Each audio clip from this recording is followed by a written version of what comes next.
All right, all right. Welcome back to the world famous Tipitinas. Thank you so much to tuning into the All Right broadcast. Thank you to Tipitinas for letting us use the space. Thank you to Nugs.net for letting us use the equipment, and I hope you're enjoying this on Tipitinas.tv, our new media empire. Before we get started and I get to the guest, we do have fan mail. On a previous one of these interviews, I mentioned that if you want to write us a physical letter, I will send you back an actual sticker, but we just got a regular email, so I want to read it just because it's nice and complimentary. Brian, my name's Brian. I don't know if you knew that. Oh, Tank? Yeah, most people call Brian me Tank. Yeah. I wanted to let you know how much I've enjoyed all your all right interviews. I believe they're a very important archive of the importance of New Orleans music in the industry. You do a great job with all your guests. Keep up the good work. Regards, Dan. I don't take compliments well, but thank you, Dan. And that is an actual fan email that wasn't made up by me. That sounds almost too cheesy to be an actual email. But it was so nice that someone was complimentary. I had to actually read it. Nick, put this up on the screen. All right, broadcast, care of Tipitina's, 501 Napoleon Avenue, New Orleans, Louisiana, 70115. If you write us a physical letter, I will send you a physical letter back. I will read it on the air and send you an actual Tipitina's sticker. I'm waiting for someone to send an actual letter. Going to try and save the post office with this program. I think we have a good shot. Anyways, let's get to the guest. Sorry for that. My guest tonight, I'm very excited about this. He has written and recorded over 55 original Cajun songs, has played everywhere in the U.S., from your neighbor's back porch to the Lincoln Center in New York. He's traveled all over the Western Hemisphere, as well as dozens of trips to Europe, sharing the unique Cajun music stylings of South Louisiana. He's been inducted into the Louisiana Folklife Center's Hall of Master Folk Artists.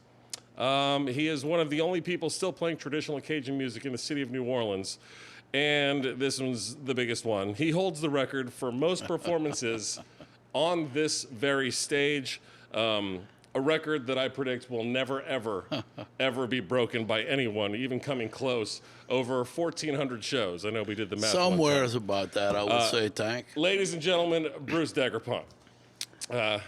Well, nice to be here, Tank. That was a great introduction. That was a pretty good intro, right? I always found it strange when we'd go out and play a festival somewhere, and before they'd bring you out, somebody would go through something like this, and it's kind of like, well, let's play music, But I know, it's like, get to it already. It's always kind of strange to hear somebody talking about you before you play, But I appreciate it. Thank you very much. Say, the greatest Cajun music ever. Nah, all right, hey, relax. We're a band. We don't need to say anything like that. We just play and do the best we can, and we enjoy ourselves. But that's about it. Let's come out the gate. Quick questions. Born in New Orleans, where did you go to high school? I went to Rummel High School. Okay. I was born, my family is from, I'll show you where they're from, a French part of Wwoz parish. We'll get to it. Right. No, real quick. Tell the whole story. I'm coming right out the gate. Oh, you're out the gate. Oh, yeah. Okay. So I got to be quick. Rummel High School. Rummel High School. But prior to that, I lived in Mid-City as a child, off Canal Street. And then when I started high school, basically, we moved to Metairie, and I went to Rummel High School. Okay. You went to college in New Orleans as well? Yes, I did. I went to University of New Orleans. And you finished. You got a degree. What is your degree? I got a degree in something I never did use. What's that? Accounting. And got out of school. I was playing Cajun music and kept playing. Mm-hmm. And I remember, my mother used to like to really spend a lot of time talking on the phone, and that was one of the things she enjoyed with friends. And by the way, if my mother spoke in a conversation totally in English, I knew who she was speaking to, because basically everybody she spoke to was either in French or a mixture of French and English. But anyway, because they were from the country. Yeah. I remember people would ask my parents, well, did he get a job yet? No, he didn't get a job, and then I kind of put it off, and I tell you what kind of convinced me to stay with music, that's what I love to do. Well, when you were a kid, did you think you would be a professional musician? Was that ever an idea for a career? Not for a career. Okay. I played music since I was 5 years old, but you didn't think you would. I mean, that would be a dream, right? Yeah. I mean, everybody could dream that they could do something. And I've been fortunate. I lived somewhat of my dream. I mean, everybody, I guess, would dream about, having big hit records and all that. Well, no, I've never achieved that or never would. But just the fact that you can play and have a sustained career for 40 years or so, and be able to play a lot of nice events and festivals, and it has been a success, in my mind. And just to finish, I met this guy in the early 80s. After I'd been playing a couple years, I still didn't have a job, but I was playing my music, and I met a musician named Simon Spalding. And he was a kind of a roving, traveling musician, played a violin, fiddle player, and he played like sea shanties, and he'd play Renaissance festivals, medieval festivals. And I think he was part of the Spalding family, like the tennis balls and all that. He was from California, and we got to be friends. And he made a comment to me one day. He said, there are thousands of people doing what you could do with your degree. But they said there's very few people that will do or can do what you're doing with Cajun music. So and it kind of struck me at that point. It's pretty heavy, yeah. This is what I'm doing, and I'll keep doing it. And I had good fortune. Mm-hmm. So. Well, it's funny. I saw a quote of yours. I have a feeling we're going to jump all over the place already because we're already not going in the direction. Let's keep it coming out the gate. No, for sure. Well, here's a quote from you. You'll never make a commercial success by playing Cajun music, but there is the pleasure of playing our heritage. That's more important than money. Well, yeah. Of course, everybody wants to make a living. Yeah, but you said commercial success. Commercial success, yeah. No. I mean, Cajun music's a very specialized field, and to think that you're going to have a huge commercial success in it.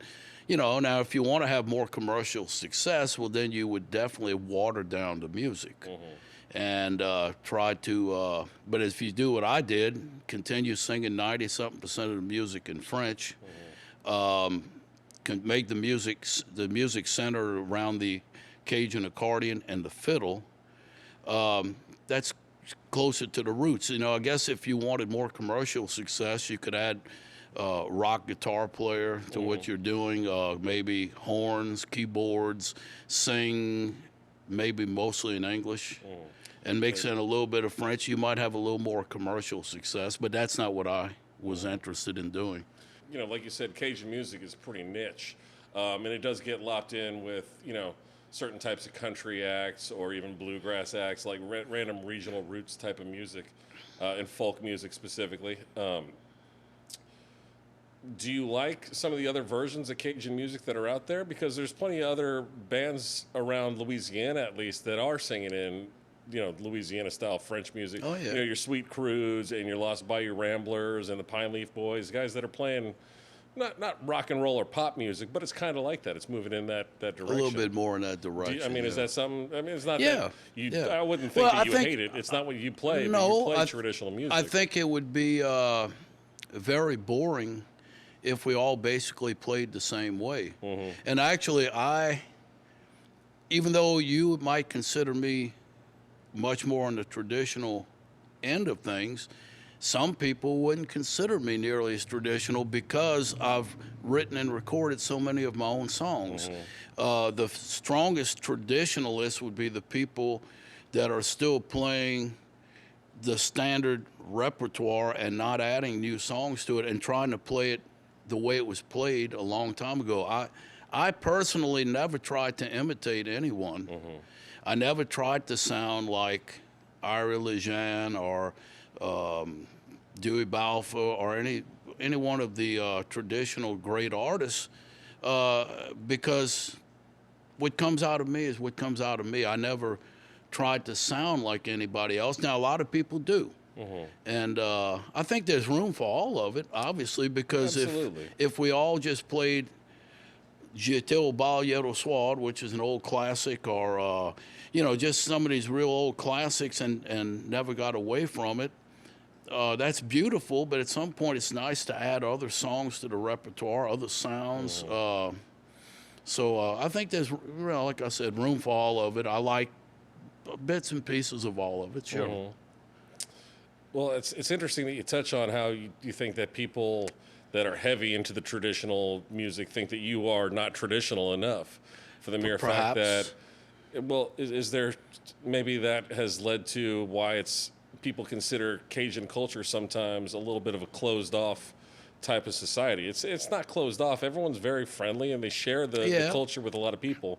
But to think that, hey, we can't just play the same 150 songs. This has got to grow beyond just this thing. Otherwise, it's just going to move in a straight line and putter along. This will never grow if we don't add more to the lexicon. I believe we need new songs. That was always what I enjoy the most of playing music is writing songs. I feel like I'm a decent singer. I feel like I'm a. You're pretty good. Well, thank you. But I've never considered myself a vocalist. I play and sing. I like to think that I'm in the top tier of accordion players and so forth. But what I really feel like my strongest ability is coming out with new songs. Songwriting, which I really enjoy probably the most. And the point to me with songwriting, Tank, is when you're doing Cajun or traditional style of music, is to try to write something that sounds like it could have been written 100 years ago, but still sounds fresh and has different twist to it that makes it have a fresh feel. When I wrote a new song and I would show it to the band, if they gave me a little bit of a puzzled look early on, that they didn't seem like, what's going on here? What is this? You got an extra beat here, or you kept the beat out. I don't know. I never studied music. I just play it. But when I get a puzzled look from the band members, that was a good sign. Yeah. Because I must be doing something a little different. If they just fall into the tune the first or second, third time they hear it, it mustn't be that innovatively different. And most of the time I'd get some puzzled looks early on until everybody kind of got the feel of what I thought it should be and what I would be looking for with the song. What was really interesting about playing here at Tipitina's and fantastic was by playing here every week, we had this home base for 30 years. And we never rehearsed. Yeah, I wanted to bring that up. You mentioned bringing new songs up. You wouldn't rehearse them. You would just kind of talk it out before and be like, it goes something like this. That's exactly what we did. Yeah. The last time at one point we had rehearsed was in 1998, before we went to the recording studio to record my album Paradis. We got together and went through the songs one time, but we had been playing the songs for several years. But we went through them, had a little rehearsal before we went to the studio. And I think we rehearsed a few years back for the first time since 1998 when we had to play Christmas songs. And believe me, those things are tough. Yeah. when you don't play them and you got to play them once a year, it's like, and we kind of got together, I think Gina and Jim and I, and went through some Christmas songs like for an hour or so. But what would happen with, rehearsing? Well, all the people that played with me have been professional musicians for a long time, and they're very busy. I mean, they playing, at one time, I know Jim Markway said he was playing 400 plus gigs a year. Wow. I know Mike Barra on drums. I'm sure that as much, and Gina's very busy. So it's kind of like, I kind of hate to take up their time with rehearsals. But what we do, we'd show up here on a Sunday, and if we had a few minutes before we started playing, I'd say, listen, I wrote this song. I'd play it for them. I'd try to describe it to them. And if they seem to catch the basics, we'd say, well, we'll try it in the last set. Last hour. And over a period of time, then it was up to me to remember to keep playing this particular song. Then I'd add another one maybe a few weeks later or whatever. And over time, by the time we'd go record an album, we had been playing the song for several years. And after about a year or so, it really started feeling, really good, But I guess if we rehearse, it could have come together a lot faster. But I would think as a dancer or somebody came here on a regular basis, I would have found that exciting to hear new songs developing from week to week, So. Well, I have no doubt that some of them absolutely did. You're talking about the band. The most current lineup is Gina Forsyth, Jim Markway, and Mike Barris, and yourself. How long have you guys been this lineup? It's been at least 20 years now, huh? Well, let me see. I can tell you, Gina, when I played at the Maple Leaf Bar for 5.5 years in the early 80s, we played there every Thursday night. I had the band called Boo-Ray. Already jumping ahead of me again. And Gina, Gina came to see me one night, and I remember sitting. I'm not sitting. I was on stage, and they had those little bench seats on each side. I don't know if that's still there. They put new ones in. They're pews, church pews. Oh, they're church pews Yeah. now? Well, they had bench seats, and she was sitting in the front. And, boy, she had the biggest grin. She was like, and she was loving the music. And I noticed her, and during the break we got to talking. She said, I'm a fiddle player. And got to know her. And not long after that, I started hiring her as a sub player to play the fiddle. And that was maybe going back to 1984, so Wow. 83, 84. All right. And then she started playing regular in the band in 1994, so that's 27 years. Yeah. Jim Markway started the same year in 1994. We met, we were taping a commercial for the Travel Channel with Maria Muldaur, the singer. I don't think I know. Her big hit was Midnight at the Oasis. All right. And Jim was the bass player, and I was one of several members asked to be in the band for the commercial. And, they would play the song about 30 times, and we pretended to play. And we had and I had never heard the song before I showed up for the commercial, And but it was fun, and we had a common friend, Scott Gudo, which we talked about. And then, I told Jim, asked him if he'd be interested in playing some Cajun music. And he was, and so he's been with me since 1994. And then Mike, we always tease him, we call him the new guy. And Mike started in 2002. All right. So he's been, 18, 19 years. Yeah. And the interesting part with Mike was Jim Markway suggested I give Mike a call when we needed a new drummer. Before that, Lynn Abbott had played with me 15 and a half years. All right. And Lynn had retired from music at that point, and took a job at the Tulane Jazz Archive. All right. And so I needed a drummer. Jim said, you ought to call this guy Mike Barris, or in French is Barra. So we get to talking on the phone. And it turned out we had so many things in common, but we had never met each other. Yeah. My family's from Wwoz Parish. There's certain French family names from Wwoz Parish. His mother's family is from Wwoz Parish. Their maiden name was Châtelain, which is a common name from up there.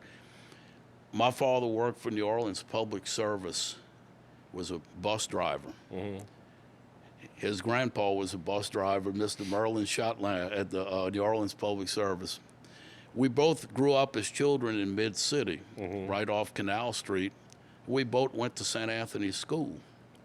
Went to the same grammar school, except I was 6 years older than Mike. Yeah. And I got Mike in one of my yearbooks. I still got, I looked him up at the time.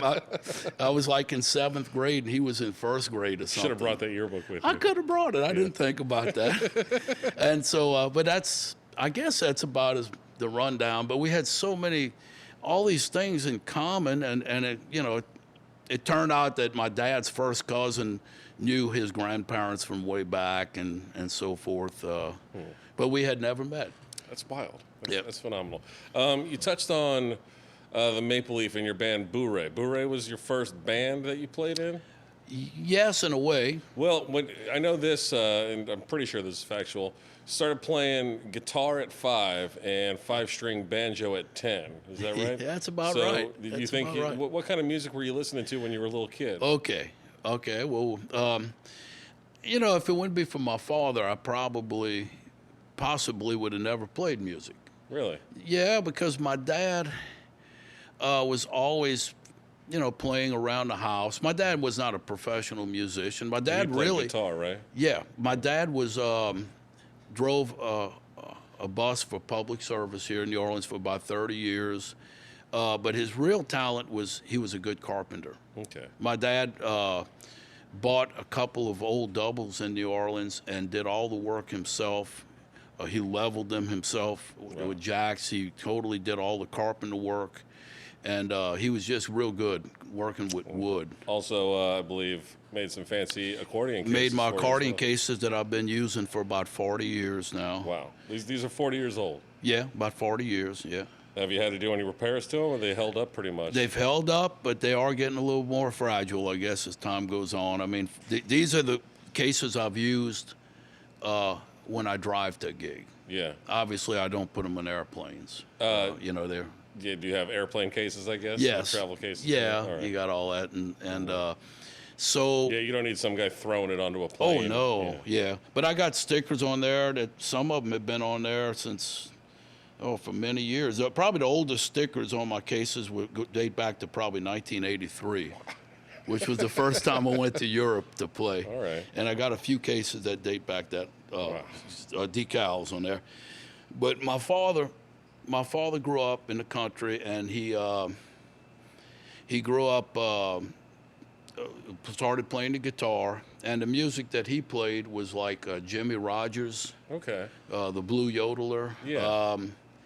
He also played Carter family songs, you know, right. Keep on the Sunny Side of Life, and music like that. And he was good at those things. Of course, he never studied music or anything, but everything we did with, you know, you tune your instrument, you tuned it by ear. There was no machine to tune your instrument or anything. And then we started going. My parents had taken a liking to like clawhammer banjo and bluegrass music, and which was not common in the Cajun country. No, I was actually wondering if it was just stuff they had picked up on the radio off Grand Ole Opry stuff and whatever, you know. You're definitely right. The radio, my mother would talk about the battery radio when they were growing up in the country, and they said the neighbors would get together sometime on Saturday night and they'd listen to the Grand Ole Opry on the battery radio when they were growing up. So that's what they would have been hearing. They would have been hearing that, exactly, because it was not common in that area. So, so my father bought a banjo, and he started frailing the banjo like Grandpa Jones. And he played a little harmonica, you know, a little bit of this and that. So a lot of times at night in our house, he was tinkering around with the instruments, playing a little bit and this and that. And so we would go to country music shows when I was a kid, what we called in those days across the lake. It wasn't called the North Shore at that time. All right, I was going to say, you mean across the lake? It was just across the lake. We still say across the lake. I don't know. Well, they came out with the term the North Shore. Yeah, the North Shore has only been around the past 30 years or so. Something like that, exactly. So it was across the lake. And when you, in those days in the 60s, or maybe the early 70s, when you crossed the lake, it was a different culture at that time. Today, there's probably more New Orleans people for a long way on the other side of the lake than there are people actually from the Florida parishes. But in those days, it was a different culture on that side of the lake. And we would go to the first place we would go that was really interesting was called the South Louisiana Hayride. And not the Louisiana Hayride. Yeah, I would say that was in Shreveport. That was in Shreveport. Yeah. That's the famous one. Yeah. But there was a version of a similar show in Ponchatoula called the South Louisiana Hayride. And every weekend they had Grand Ole Opry singers, like every Saturday night. So when I was a kid, I don't know how many of these people you know, Tank, but when I was growing up, I saw Porter Wagner and Dolly Parton when they would sing together, George Jones and Tammy Wynette, Merle Haggard and the Strangers, Lester Flatt and Earl Scruggs, the Osborne Brothers, Bill Monroe, Ernest Tubb. All these people. They're all playing in Ponchatoula? Yeah, they'd come to Ponchatoula and they would play the South Louisiana Hayride. And I talked to somebody not too long ago who remembered it. Not many people remember it today. It was back in the 60s mainly. Yeah. But this guy said that it cost $1 to get in. And they would pack 1,500 people. They would do 2 shows on Saturday night, 1,500 for the first show and 1,500 for the second. And it was very successful. And it was interesting because there was children in there and everything. And you were real close to the stage. I mean, I guess as time went on, to go see the biggest stars, you had to go to an arena to go see them play. And I guess tickets cost $100 or whatever it cost to go to these big concerts. And in those days, these were the biggest singers of that time. For like $1, we were in there, and there was children running around, and you were right there by the performers. You got there early enough, you were sitting pretty close. And so that was an influence, and what I'm leading up to is how I started playing the banjo. I started playing the guitar at about 5. All right. My Santa Claus gave me a guitar. Well, that's nice of Yeah, him. it was nice of him. And I couldn't make the chords yet, so my father tuned it in an open tuning for me, and he put tape where I had to go, and he made me a little homemade bar. I could have brought it. I still got it. It's like a dobro. Yeah. But he made it. It was a piece of wood with a little metal on the end. It was homemade. And he'd say, okay. He'd say, well, you open, you in G. He said, you go to the 5th fret. Well, he didn't call it a fret. He called it a freight with his Cajun accent. He said, a 5th freight, you in C. You go up 2 more, you're in D. And he put some tape where I had to go. And the first song that he taught me to play and sing, was, oh, I'm thinking tonight of my blue eyes, who went sailing far over the sea. Oh, I'm thinking tonight of her only, and I wonder if she ever thinks of me. I don't know it. That was the first song that I learned. It's nice being serenaded by you, though.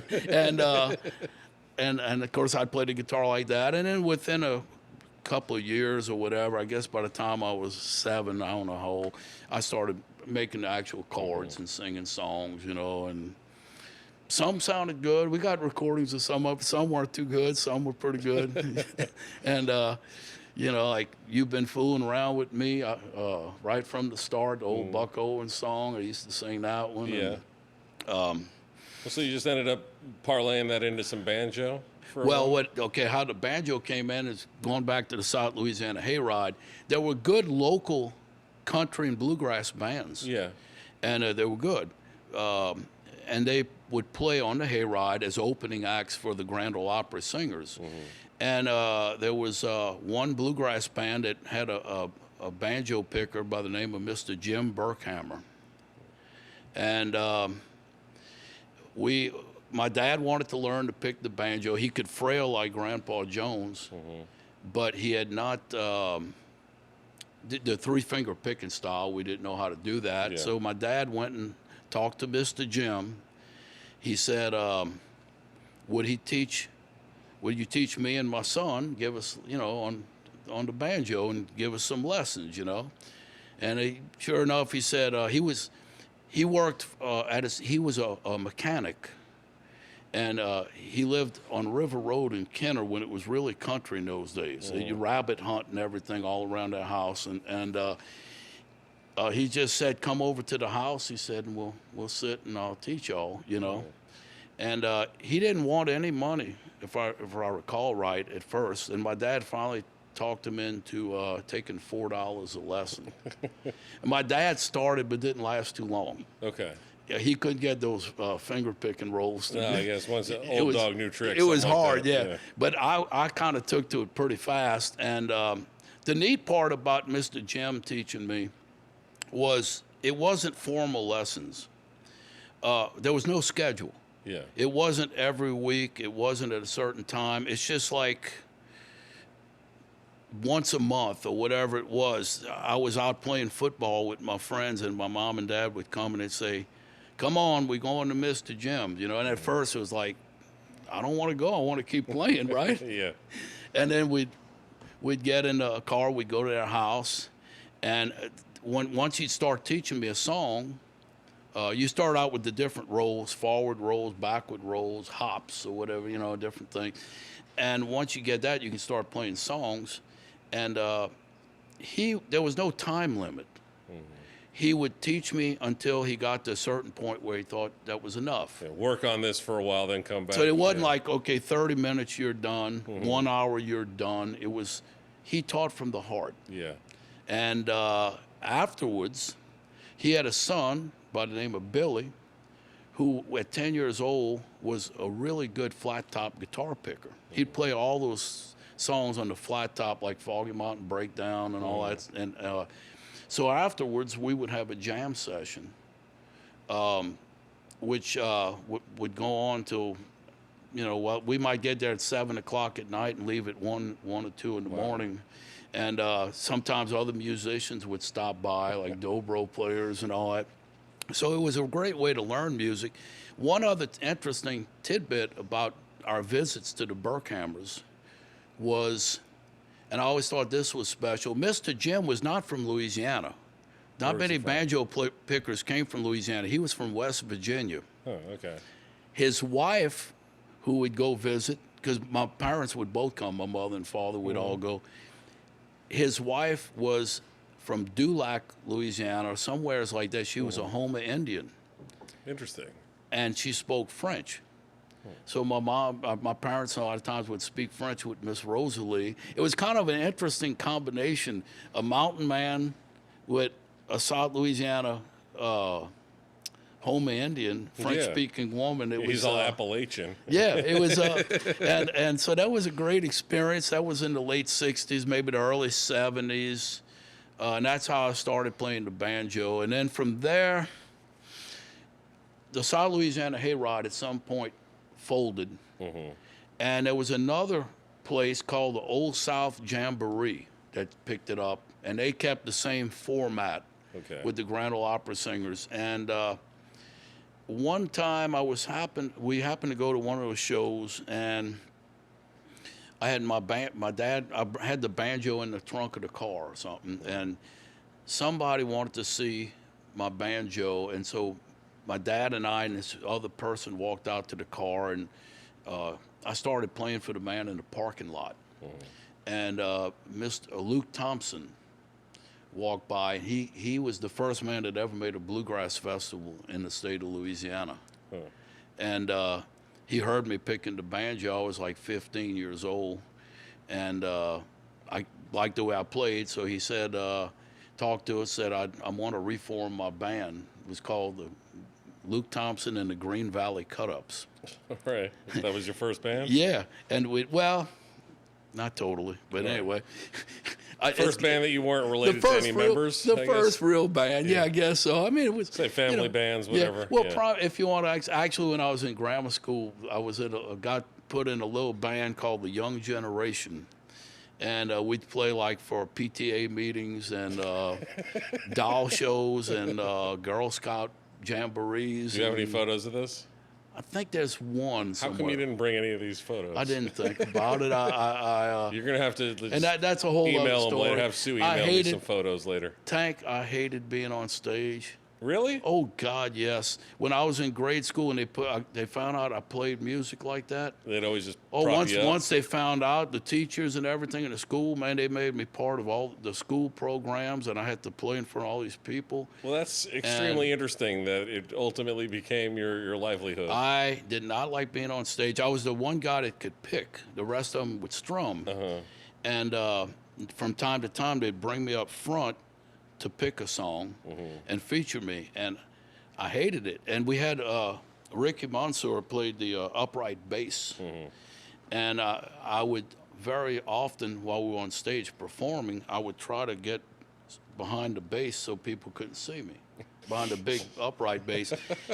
And the lady that was our coach, Miss Beverly, she'd fuss at me, man. She'd say, get away from behind that bass. So, but that was really, so it was in grade school, and that was a good time because I stayed great friends with all the people. It kind of got me to know some of the girls from my school a little better and everything, nice. and which was nice. And I'm still in touch with them.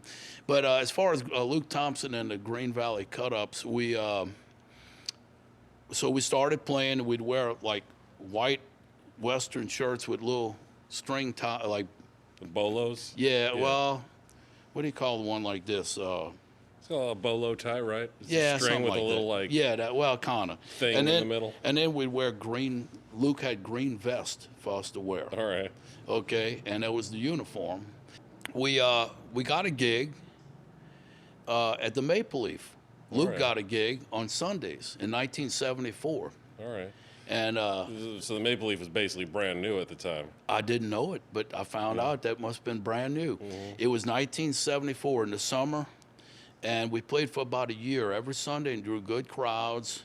And then the band fell apart because the main singer and guitar player was in the Navy, and he got transferred out of town, and we just dissolved, you know. And but that was my first initiation to the Maple Leaf, and I went in 1980. I went back and played there again for a number of years, but I had already played there years before, you know. As a 15-year-old, yeah. And Luke made one really nice festival where he was friends with Bill Monroe and some of the big names in bluegrass music. He got them all to come down, and we had several thousand people we played for. But most of the time we played for place, you know, like there were actually more musicians than paid attendance most of the time, you know. And, well, beyond the bluegrass, I understand that you didn't pick up the accordion until you had gone to Festival Acadian in Lafayette, and I guess saw someone playing accordion and it just kind of clicked for you. Yeah. What made you want to dive into the accordion? I'm going to take a guess for the women, right? not really, because at that point I really had quite a few women. That was funny. I'm sorry. Well, I think this. Ace is looking at his phone. He's not even paying attention. Not even over paying here. attention. And, well, I was going to give you an answer I thought was even funnier. That's okay. Go ahead. I was I'm going to sorry. say not really. I walked all over your No, punchline. thank. I'm sorry. I was going to say not really, because at that point I already had all the women I really wanted. But anyway, all right. Get back to the serious part. We had gone to visit someone that lived in Karen Crow, Louisiana. Okay. I was about 20 years old or so, and it was a Saturday afternoon, and the people who were visiting said, let's go take a ride, and we went to this festival. It was the Festival des Acadiens. I had never heard of it. This was about the third or fourth year of the festival. It must have been relatively new by then. It was very new at that point, Tank.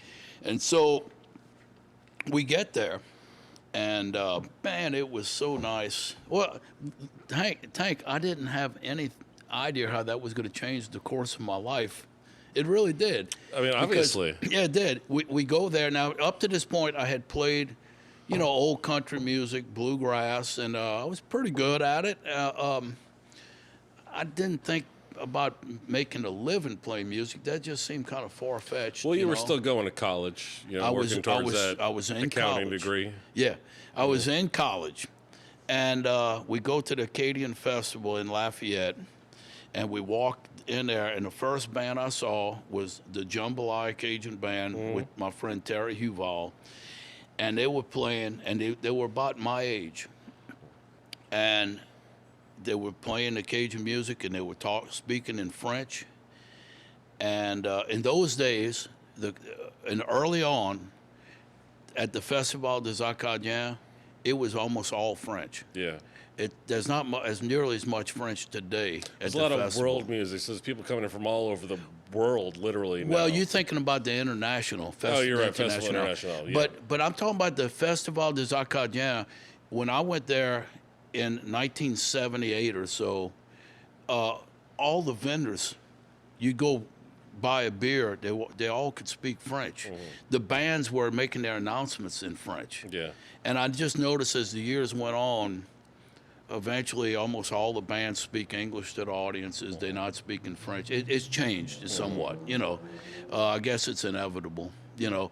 But in the late 70s, it was all French. And I saw these guys about my age announcing in French and playing the French music. And the accordion player, who I've never seen since those days, his name was Larry Picard. And he would put on a show. He'd lay on his back with that accordion like this, and he'd play like this.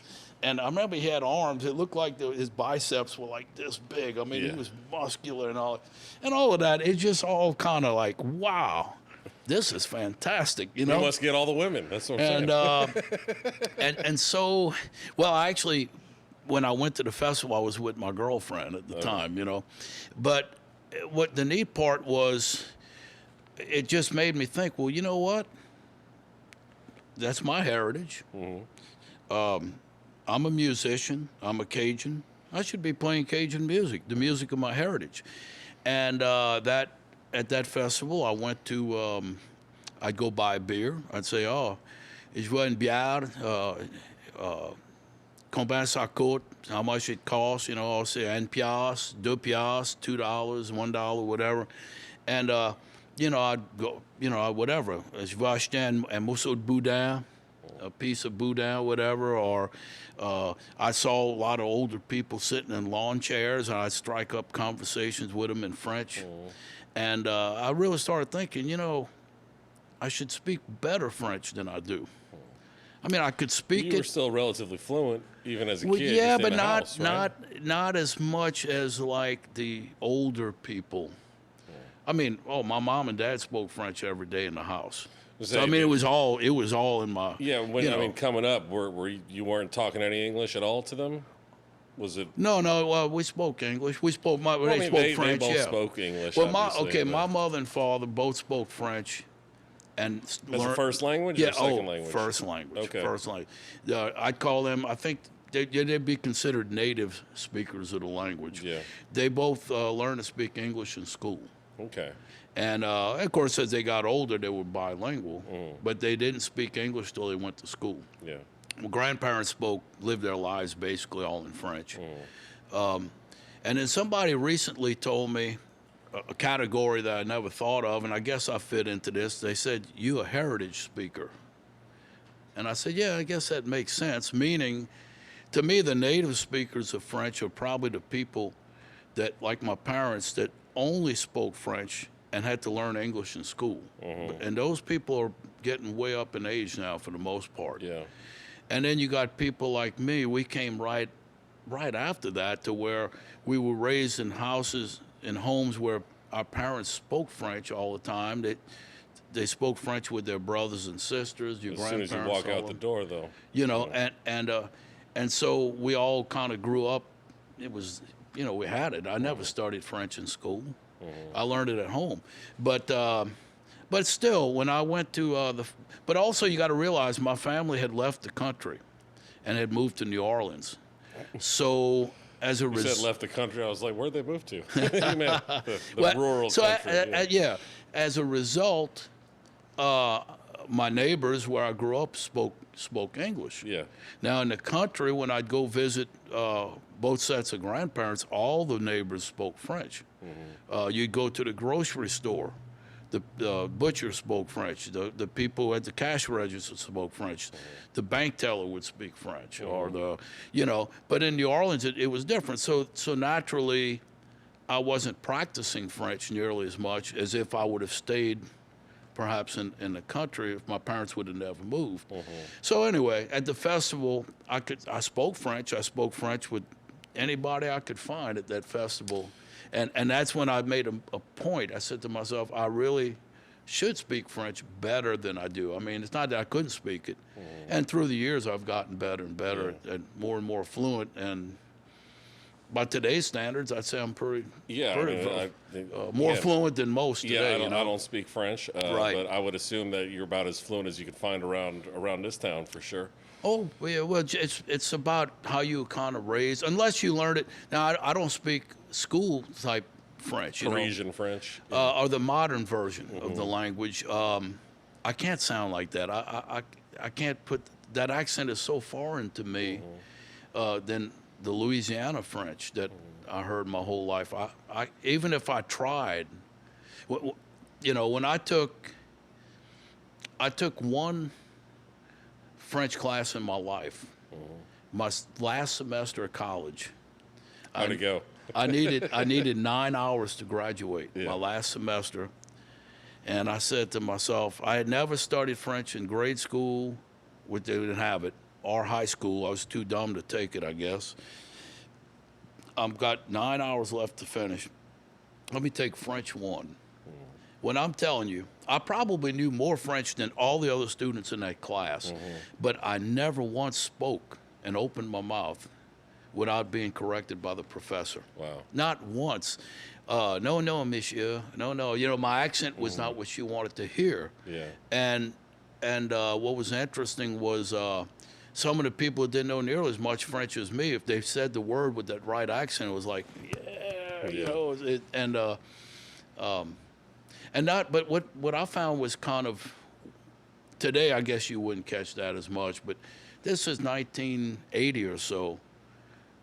They teach in French in Louisiana, and there was never a mention about Louisiana French. About all the people that spoke French in South Louisiana were not mentioned one time by this professor that I took French with.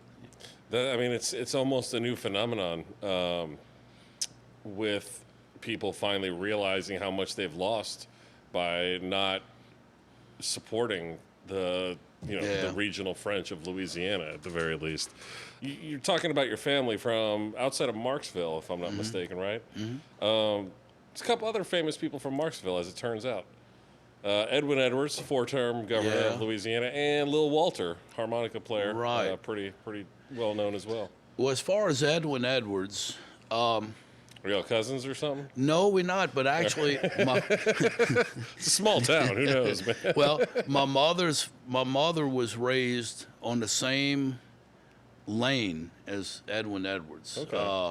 La Petite Manche, as a lane, and it's like off Highway 1. It makes like a little horseshoe like this, and my mother and them were raised here, and Edwin Edwards and them were kind of here. His father had a grocery on this end. His name was, they call him Beau Boy. All right. And on this end of the little horseshoe lane, there was a man named Napoleon Junot that had a store. Napoleon was short for Napoleon, Okay. Napoleon. And so the families knew each other. My mother knew him growing up. He was a little bit older than my mother. My mother has never seen him since he's a politician. Huh. So I remember when he first ran for governor in 1971, in that time period, it was like a big thing. I mean, she grew up with him, but she knew him as a boy. Yeah. She never knew him as a politician. Small town. Little Walter, I remember talking to my uncle, and he said he knew the family. But he said it in French. He didn't say Jacobs. I forgot how he said it, Jaco or something like that is the way they pronounce it. Something, right? Yeah, it was, I think they knew his family. That's all from the same area. Yeah, I mean, even today, I think there's only 5,000 residents, so I can't imagine what it was 60 years ago, 70 years ago. About the same, Yeah. probably. Right. It hadn't grown. Well, let me take it back. They built a casino. Yeah, they there. have a casino. There's I think there's totally a military changed. base out there too, right? They built Somewhere in the parish, maybe not in Marksville. They built a casino, and of course, all around that casino is like a 4-lane highway between Marksville and Mansura, and they got a Hampton Inn. They got tall building like like the hotel. And I often think if we took my grandpa, who died in 1991, he was a farmer, and you would today take him and drive him between Marksville and Mansura, he would not know where he's at. That's how much that has changed. how Now, much when it's you get changed, far, yeah. you get a little bit out in the country, Yeah. then it's still similar, what it was.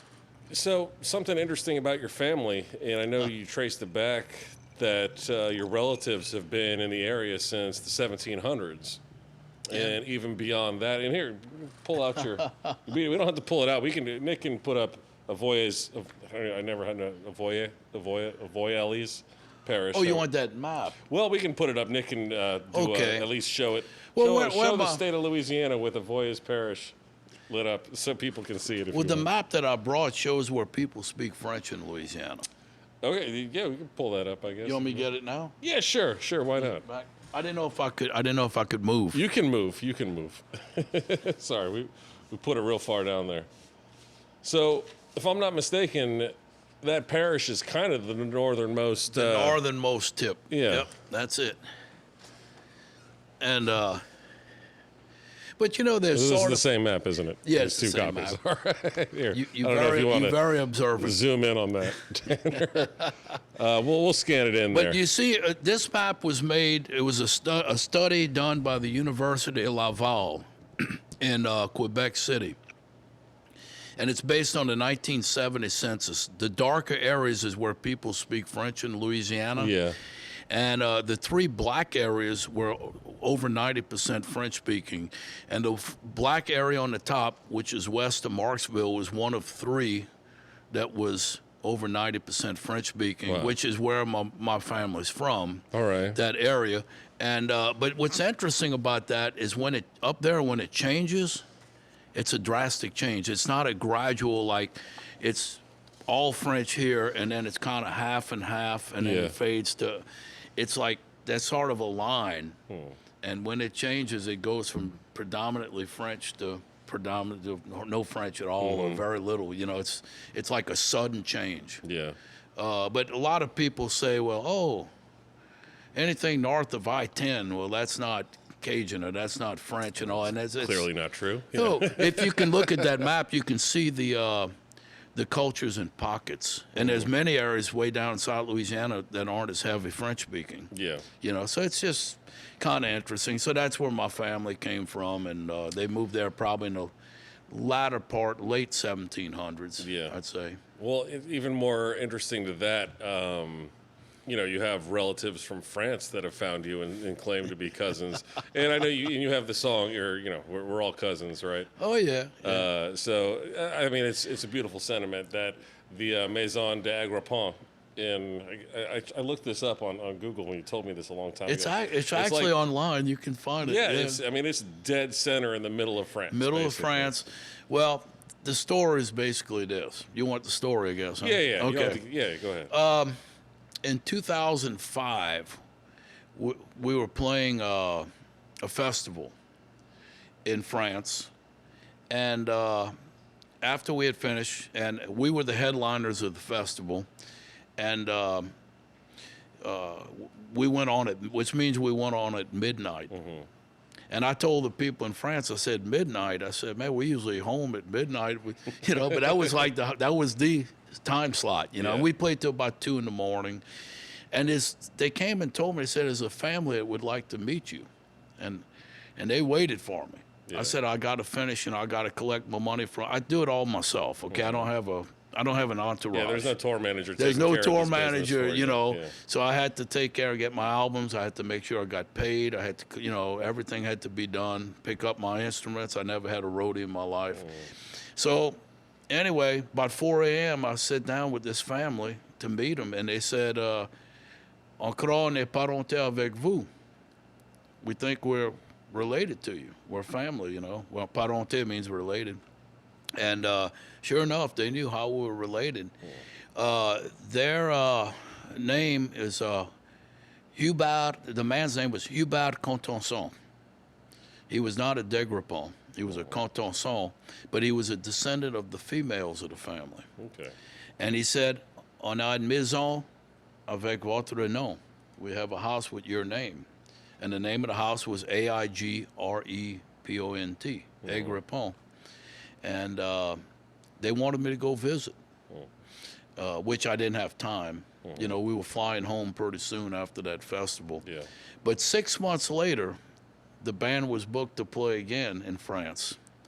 And this time we made the point. The time, yeah. They picked us up at the airport. They brought us to the house, the home that my ancestors built. And the house was built in 1640. God, that's wild. And it had the name of my family. But the odd part is the name Daigrepont, without the D in the front, was from France. Daigrepont does no longer exist in France today. No one but that last The name at all. last living male died in the early 1900s. Wow. So it's they say it's a big farmhouse. It's pretty good size. It had 9 bedrooms. It's pretty good size. It had quite a bit of land around it. They had like horse stable and everything. And I asked them, I said, "Is this a chateau?" They said, "No, it's an old, a big, French farmhouse, but it was good size." Yeah. And knowing that nobody with the name, it was really eerie to go there and to know that I was the first person that had the name of the home to set foot in that place in at least 100 years. 100 years, yeah. And they have used this home as a vacation home. In other words, they were living in Paris. So this is just country house. This is where they spend their summers. Yeah. When the daughters, they had 4 daughters in their immediate family. All 4 daughters got married at this home. They had weddings there and so forth. And so, thinking about it, no living person knew anybody with the name that the house was named after. That's amazing. And here I come there. It was kind of like they found life from outer space or something when they found me. And you know how they found me? They told me, they said one of the daughters was messing around on the computer, and the father said, I think there was an Daigrepont that went to Louisiana, and it turned out there were 3 brothers in the family that were officers in the French Navy, including my ancestor was one of the officers in the French Navy. Right. And 2 of them at one point left France, and the second one returned, and these people are descendants of one of the 3 brothers. But one stayed in Louisiana, and so anybody with the name is a descendant. His name was Jean-Jacques, was his name, and so going there was just like, what an experience. I mean, here I am. If I didn't play Cajun music, would I have experienced that? Probably never would have even found out or heard of this. If I played, let's say, another style of music. Exactly, yeah. And if you were just a blues guitarist or bluegrass musician. Right. So they found me on the computer. The father said, I think somebody came to Louisiana, and she types in Daigrepont, what pops up? Me and my music, the first thing that pops up if you type that name in there.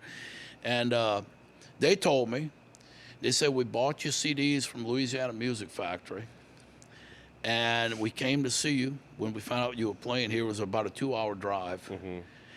And they said, if he looks like he's friendly, we'll go talk to him. And so it was really neat. And then 8 years later, or 2014, I was booked in France, and I took 2 of my 3 daughters, came on the trip, a future son-in-law, and we went and stayed in that home. My wife has yet to be there, and my youngest daughter hasn't been. I hope to go one day that they can see. He had papers in there that dated back, I think, as some almost like to the 1400s. Wow.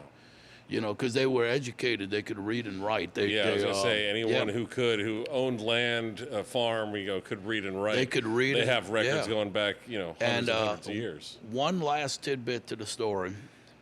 When I was growing up, my father told me this. He said his great-grandpa, my father said that his grandpa told him that his father, my great-great-grandpa, had gone to Marksville and was in a saloon, he called it, and he was drinking and playing cards. He was approached by a lawyer from New Orleans and a man from France, and they talked to him that he had an inheritance in France, which he had never been to France, and they offered him some money if he would sign the papers. And my dad said he signed the papers and took the money. It had to be this place. Yeah, must have been. And, that could be your summer home. So, Bruce. but it's great. It's great to have the relationship with them, and having been there now a couple of times. And you know, if somebody asks me some of the most incredible things happened to me playing music, that's definitely right near the top, right there. I mean, you know. It's an amazing story. Yeah. Let's wind it back a little bit. Okay. You brought up the Maple Leaf, and I want to talk about first playing at the Maple Leaf. That was as your other band, Boo Ray. Yes. At first, what was that? A Cajun band? Oh yeah. Okay. I mean, Yeah. I didn't know if that was You Cajun. had gone from banjo to accordion before. That Bourrée was Cajun French. Okay. Well, yeah. it was Cajun band. And we were very spirited. We were young guys in our 20s, and we played every Thursday night for 5.5 years at the Maple Leaf, and we drew good crowds. I mean, it was, you know, you don't stay there that long without drawing good crowds, and we were raw, Yeah. rough edged. We were learning, and some way or another, we were fortunate enough in early on, 1981. To receive a phone call at the Maple Leaf before we started playing, inviting us to play in Quebec City Yeah. for the Festival d'été as the representatives of Louisiana. That's awesome. And we were really fortunate to receive that, because we were not the most experienced and polished Cajun musicians around. But we went up there and we gave them hell. The people liked us, and we played for thousands of people, you know, next to the Chateau Frontenac in Quebec City. And on that trip, I met Barry Ancelet, a folklorist from Lafayette. I met Zachary Richard on that trip. And the last night of the trip, we had a wild jam session till almost daybreak with Zachary and his band. That's before cool. we flew home, you know. You still keep up with them at all? Is it someone that you've ever had a relationship with? Well, we know each other. We don't really talk when we see each other. We talk. I'll say he's probably one of the most well-known, you know, musicians of this style of music outside of Louisiana, I would think. In the French-speaking world, yes. Yeah, Yes, that's definitely. that's what I meant. Yeah. Yes, and everybody knows Zachary in French Canada, and you know, in France, but French Canada. I mean, he's a household. He's Elvis, right? Yes, yes, a household name. You know, I mean, Zachary, you know, and but I met Zachary on that trip. You know, and. What led to the demise of Boo Ray and the rise of Bruce Daigrepont Cajun Band? Well, that's kind of a story. That's what we're here for. I mean, pour yourself another. Yeah, I'm but a you know, couple glasses some in. of that's maybe better not even talked about. right, well, really, you don't it's have just it came to be some legal problems, and I decided I needed to start over. All right, that's easy enough.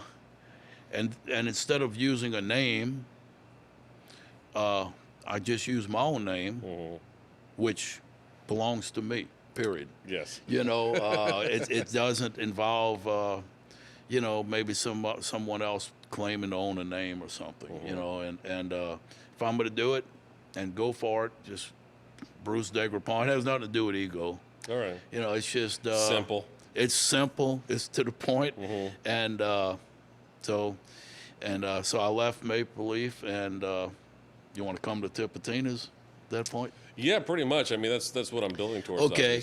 Obviously, because you didn't come to Tipitina's till '86. 86. Tipitina's had already closed and reopened. Yes. But it wasn't even your first time playing at Tipitina's, though, was it? It wasn't the first time. I think the first time I played here might have been sitting in with Zachary Richard. And I remember Bruce McDonald was on the guitar, and we played Sugar Bee.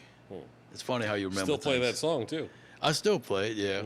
And but one of the earliest things, and one more thing I did, talking about this building, I had a radio show at WWOZ from 1982 to 86 for about 4 years. Did it go on that long? I didn't know that. I was 4 years on WWOZ.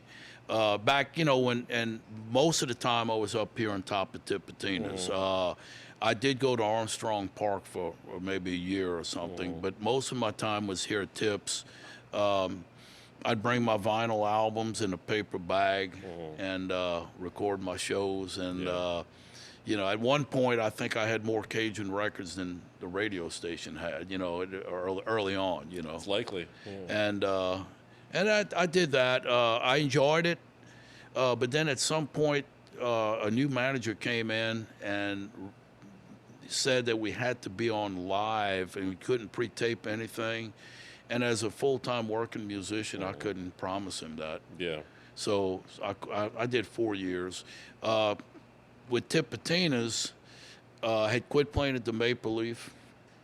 What were the shows like when you were at the Maple Leaf? I mean, because it's a much smaller room than Tipitina. But everybody danced. It's it a was shotgun packed. room. It is maybe 12 feet wide, It was interesting. It was amazing.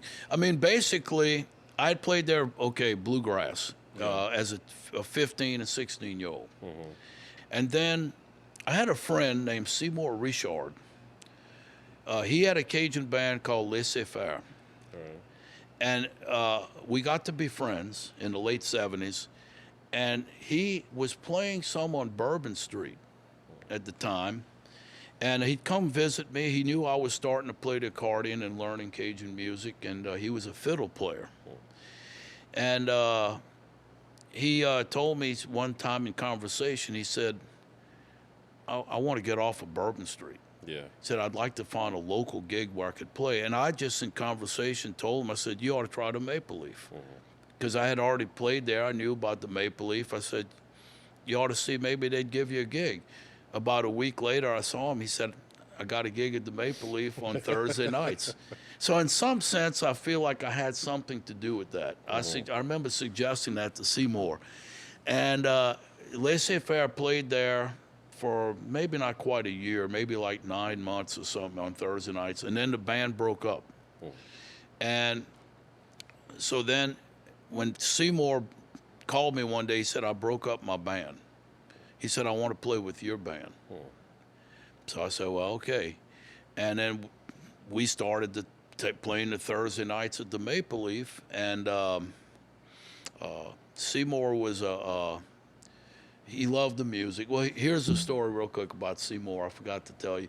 When Laissez-Faire was playing the Maple Leaf on Thursday nights, Wilson Touche was the accordion player. And I was just starting to play the accordion. After I had been playing about 3 months, because I would go dancing. I was there on Thursday You were there nights. to hang out. I was hanging out. I was dancing. And after about 3 months, they started calling me on stage, and I'd get up and I'd play a song or two, And, well, after I'd been playing about 6 months, about 2 weeks before, they call me, they tell me, Wilson is having oral surgery. We need you to play. Now, I didn't just play the accordion. I also had to sing in front of the band. And I had about 2 weeks to try to learn and play and sing about 30 songs. Yeah. On an instrument I had only been playing about 6 months. and Seymour would come to the house. I was still living with my mom and dad. I was, going to school. And he'd come over every afternoon for about 2 weeks, and he was like my drill sergeant. We'd get in the backyard to fiddle and accordion, and he would try to help me, try to coach me. He was about 10 years older than I was. All right. I was in my early 20s. He was in his early 30s. And I remember one time I ended up playing that night, and it didn't fall apart. That's I guess good. it was somewhat Passable. Right? passable. It wasn't the master musician, but hey, people were dancing, and it was a lot to try to cram in about 2 weeks. Yeah. To front the band, Yeah. sing and play 30. I don't know anyone that could pull that off. And well, I did my best, and it apparently was good enough, And but I do remember when Seymour and I were sitting in my mom and dad's backyard, and we're going through different songs, and he was trying to help me. He was like my coach, And I remember him telling me, he said, he said, "We got to go all over the world playing this music." He said, "We got to go to Japan. We got to go all over the world. We got to go." And I'm thinking to myself, yeah, you're right, Seymour. I mean, we're going to go all over the world. Come on, you know what I mean? And he told me that. And then as the sad part with Seymour, I didn't get to this point. Seymour was an original member of that Bourrée band, but only played with us a few months. Seymour was tragically killed on the side of the road after a gig late at night on the I-10, Labor Day of 1980. That's sad. And I often wonder, I mean, if he ever saw what I accomplished after that. And as time went on, I did get to go in different parts of the world. And maybe he knew what he was saying. I just thought he was kind of being silly telling me that. And I was like, okay, Seymour, yeah, okay, we're going to go all over the world, you know. And maybe he did see something, you know. He was a dreamer, and he had big dreams about, and he loved the music. He was not a master fiddle player by any means, but his heart was in it, and he wanted to play, you know. Yeah. And sadly, he died a long time ago.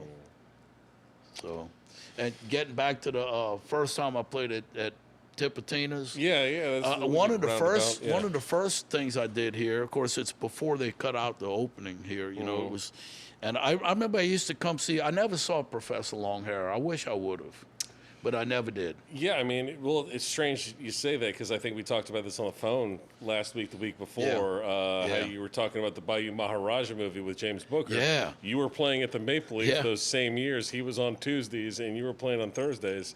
And you seemingly never crossed. I mean, you must have crossed paths incidentally, but it's not like you weren't hanging out on Tuesdays. You were either I'm sure going to school. Maybe I saw him. Yeah, okay. On Tuesday, but to not, think not that every you guys week, were just performing there the same week, amazing. Week in, week out. Yeah. That you never were able to strike up a relationship. He was with fantastic. Well, you know, Tank, I don't know. I love to talk like we are now, but when I go where people are playing music, I just soon be a fly on the wall. I've never been one to get in front of the stage, and I just kind of like to be in the background, you know. And so I'm sure when I saw James Booker, I just, you know, hung out in the back with everybody else. I didn't go up and say I played there on Thursday nights or anything like that. It's just I who think it I would have am. been even more interesting had he come up to you after one of your shows, since he I was don't think famous for living upstairs and vomiting on the couch, as Hank Staples told us all about that. But he was usually hanging around. Well, and towards the later years, maybe not quite as much. When he was trying to clean up his act a little bit at the very least. Yeah. But he was just awesome. That was a there. great film. I enjoyed it. was And really he was good, an incredible talent. I thought of one other thing. One thing I was going to say, when I played the Maple Leaf, before I get to really Tipitina's, I know we're jumping all around. Sorry. I think what a lot of people would not realize is that when we played on Thursday nights at the Maple Leaf, it was basically the only time you could hear Cajun or Zydeco music in the city of New Orleans on a regular weekly basis. And there was no, you know, John Blanchard did not buy a rock and bowl till many years after. There was no rock and bowl Zydeco. There was no Mulots in New Orleans. There was no Michals in New Orleans. There was no regular Cajun music on Bourbon Street. There was no Cajun Cabin and Patoos. None of that existed in those days. No Tropical Isle Bayou Club, where I played for years. I wasn't there.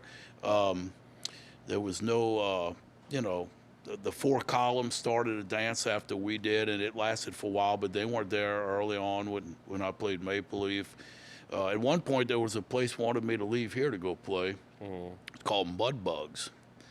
This corporate group that opened a huge dance hall in the West Bank. And they called me, they said, we're going to make a Fado Do on Sundays, the same time as here. We want you to talk to you. I went over there, and they gave me a drink or whatever, and they talked to me. And, it didn't take me long to decide to stay with Tipitinas. I mean, I Wasn't figured, that special over there? well, they were glitzy. I mean, they That's had right. money. I'm not saying they didn't have money. I'm saying like it didn't Yeah. have that unique factor of No, something that felt it was a right. corporate thing, Yeah. and there were people from wherever. I mean, Tipitinas is tradition, you know, and but they offered me a real good deal to go there. I would have had to quit playing here, and I just decided real quick not to do that. I wanted to stay here, and I had a good deal going here. You know, obviously I made the right decision because Mudbugs lasted for a few years, and boy, they were packing it for a while. Ultimately, my friend Waylon Thibodeau went and played there with his band, and they had a few good years. But then, you know, with these corporate things, as soon as the crowd starts dipping a little bit, they Pull up dropped the stakes, Cajun. figure something else out. Yeah. And but there was none of these places were around when I was playing at the Maple Leaf. It was just us. Now, after we started playing there on Thursday nights, about a year after that, they started bringing in bands on Saturday nights. Beausoleil would come maybe once a month on Saturday. Filet, Rockin' Doopsie Sr., John Della Foss, Dewey Balfa on Saturdays. Not when I first started, they weren't quite doing that, but about a year into our 5 years or 6 years that we played there. But it's just, I guess, hard for somebody to believe if all they see now is Rock and Bowl, and there's several places on Bourbon Street, and you know, all these spots, Mulots, and there was a Michal's restaurant. Yeah. We were it. There was nobody else playing regular Cajun or exotico music in New Orleans. That scene for the modern era, you know. Well, we had a lot to do with it, I guess. Were you calling it the Fado Do back then? Well, a fado do is just a term for Cajun dance. I mean, I know, but it's almost become ubiquitous. You mean I mean, beyond the cultural significance of that term, in New Orleans, Fado Do is Bruce Daigrepont and Tipitina. Yeah, well, I don't know what they called on Thursday nights at Maple Leaf. It was a fun time. It was all young people in those days. You know, believe it or not, I was young at one time. I believe it. Yeah. I believe it. And you know, there's a lot of young people in their 20s. I remember when I first went there, it was like these people all dancing, and it's like almost none of these people are Cajuns. I said, look at this, they like Cajun music. Well, it was getting popularized. Right. What was it that ultimately led to coming to Tipitina's? Was there something specific? Well, I broke up my band, and got some new people came and played with me. Waylon Thibodeau was one, and I was making a few dances. I would rent a hall and make dances, and we had some good dances, drew good crowds. We'd cook a gumbo or a jambalaya, and then I decided to call Tipitinas. And actually, I might have told you this before. The whole Sunday was my idea. It wasn't Tipitina's. Okay. It wasn't like Tipitinas called me and said, well, we're going to make a Fado Do on Sundays. Would you like to come play? I called and talked to Sonny, who was booking the club in early 1986, and suggested, would he want to try to have my band come play on Sundays for a Fado Do? And about a week later or whatever, he got back with me and said, let's give it a shot, you know. And the first few months or so, he was balling crawfish outside. And from day one, it was successful. Yeah. Well, I knew 5.5 years we had a crowd. Built up an audience. And plus, I had played a lot at the World's Fair, which also added some more people to the audience. Kind of an older crowd than the Maple Leaf had at the time. So I was very confident that it was going to go well. And from the beginning. And after about a month, they settled on the red beans and rice. Well, they had the kitchen. It was easy for them to handle it. Yeah. Back then, too. And I guess you'd say, I know I go forward and backwards. I guess at least the first 10 years or so, somewhere in there was no air conditioning here. Yeah, it was Somewhere's like that. 97, I think. 7 years? 97. Oh, 97? Well, then the first 11 about years. 10, 11 years. Yeah. And it would get pretty hot, you know, but man, when you're having fun, you don't even notice, you know what I mean? Son of a gun. And I don't know if you noticed this, cummerbund that I've worn when I played Yeah, you accordion. put it on for it's cold. So It's this like a leather piece that I've worn for 40 years. Well, the reason I wear that is to protect the bellows of the accordion. If you sweat on that bellow and you wet the bellow, it's no more good. As a matter of fact, I think you have a picture and you're wearing one. Oh, in that picture? Yeah. Pull the picture up. We'll do another All right. picture because Well, when you showed me this earlier. Yeah, it's just a picture of the good times we had. Well, we've what had do you here. have around your waist right there? Well, that's it. That's it. That's it. We're gonna scan this in so the rest of the audience can see it. But this is you and I. The rock and roll accordion pose. Yeah. And Bucktown Mary and Yeah. Patsy. Yeah.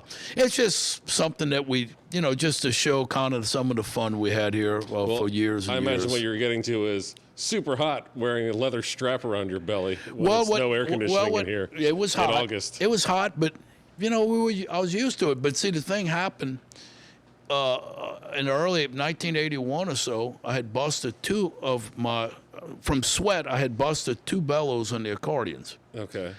And at those days, it was about $200 Yeah. to get a new one to replace it. It's probably only 1 or 2 guys that you could go to also. Well, my father designed that thing to wear over my midsection here, made of leather. So I put it on one night or two, and I said, I'm not going to wear this. I mean, it was just like I put a piece of leather around over my stomach. You know what I mean? I didn't like it. Yeah. Well, let me tell you, when I busted number 3 and number 4, within a few weeks, by this point I had spent $800 or $1,000 on new bellows. Yeah. I wear that thing every time I play. I don't even think about it because it was getting expensive. Yeah, I'll bet. But yeah, there was no air conditioning all those years. And I was going to tell you about the first time I played here. Yeah. Sorry. Go ahead. Well, one of the first times was when we opened for Los Lobos.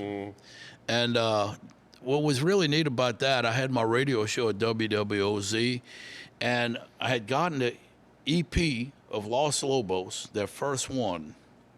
And I played it on my radio show. Not too much. We're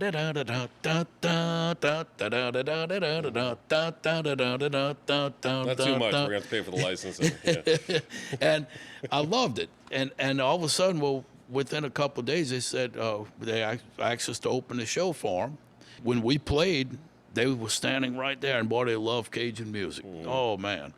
And, of course, when they played, I loved their music. It was really neat. They have a good Tejano influence also, which is a lot of similarities to some of that Cajun music. It was fun.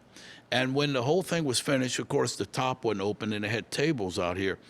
The rest of my band went home, but I stayed with Los Lobos, and we sat around a table right over there very late for hours, and we had an accordion. We passed an accordion around the table. Everybody played. So I'd play a song or two. Dave Hidalgo would play a song or two. Then Louis Perez played, And we passed an accordion around the table for a few hours and had a great time. And when we left here, I got in my van, and they got in their van, and they said it was their first tour of the country. No kidding. They were in a little van. Yeah. And we were driving out. The sun was coming up. It must have been about 6 o'clock in the morning when we left here. And we were going down Napoleon. And I remember stopping at Magazine and Napoleon.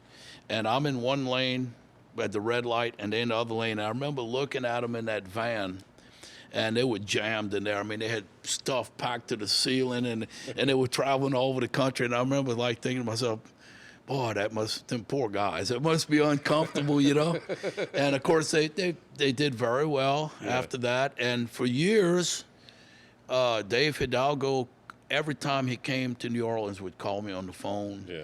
And they'd always get me to get on stage and play a song with him and visit with him.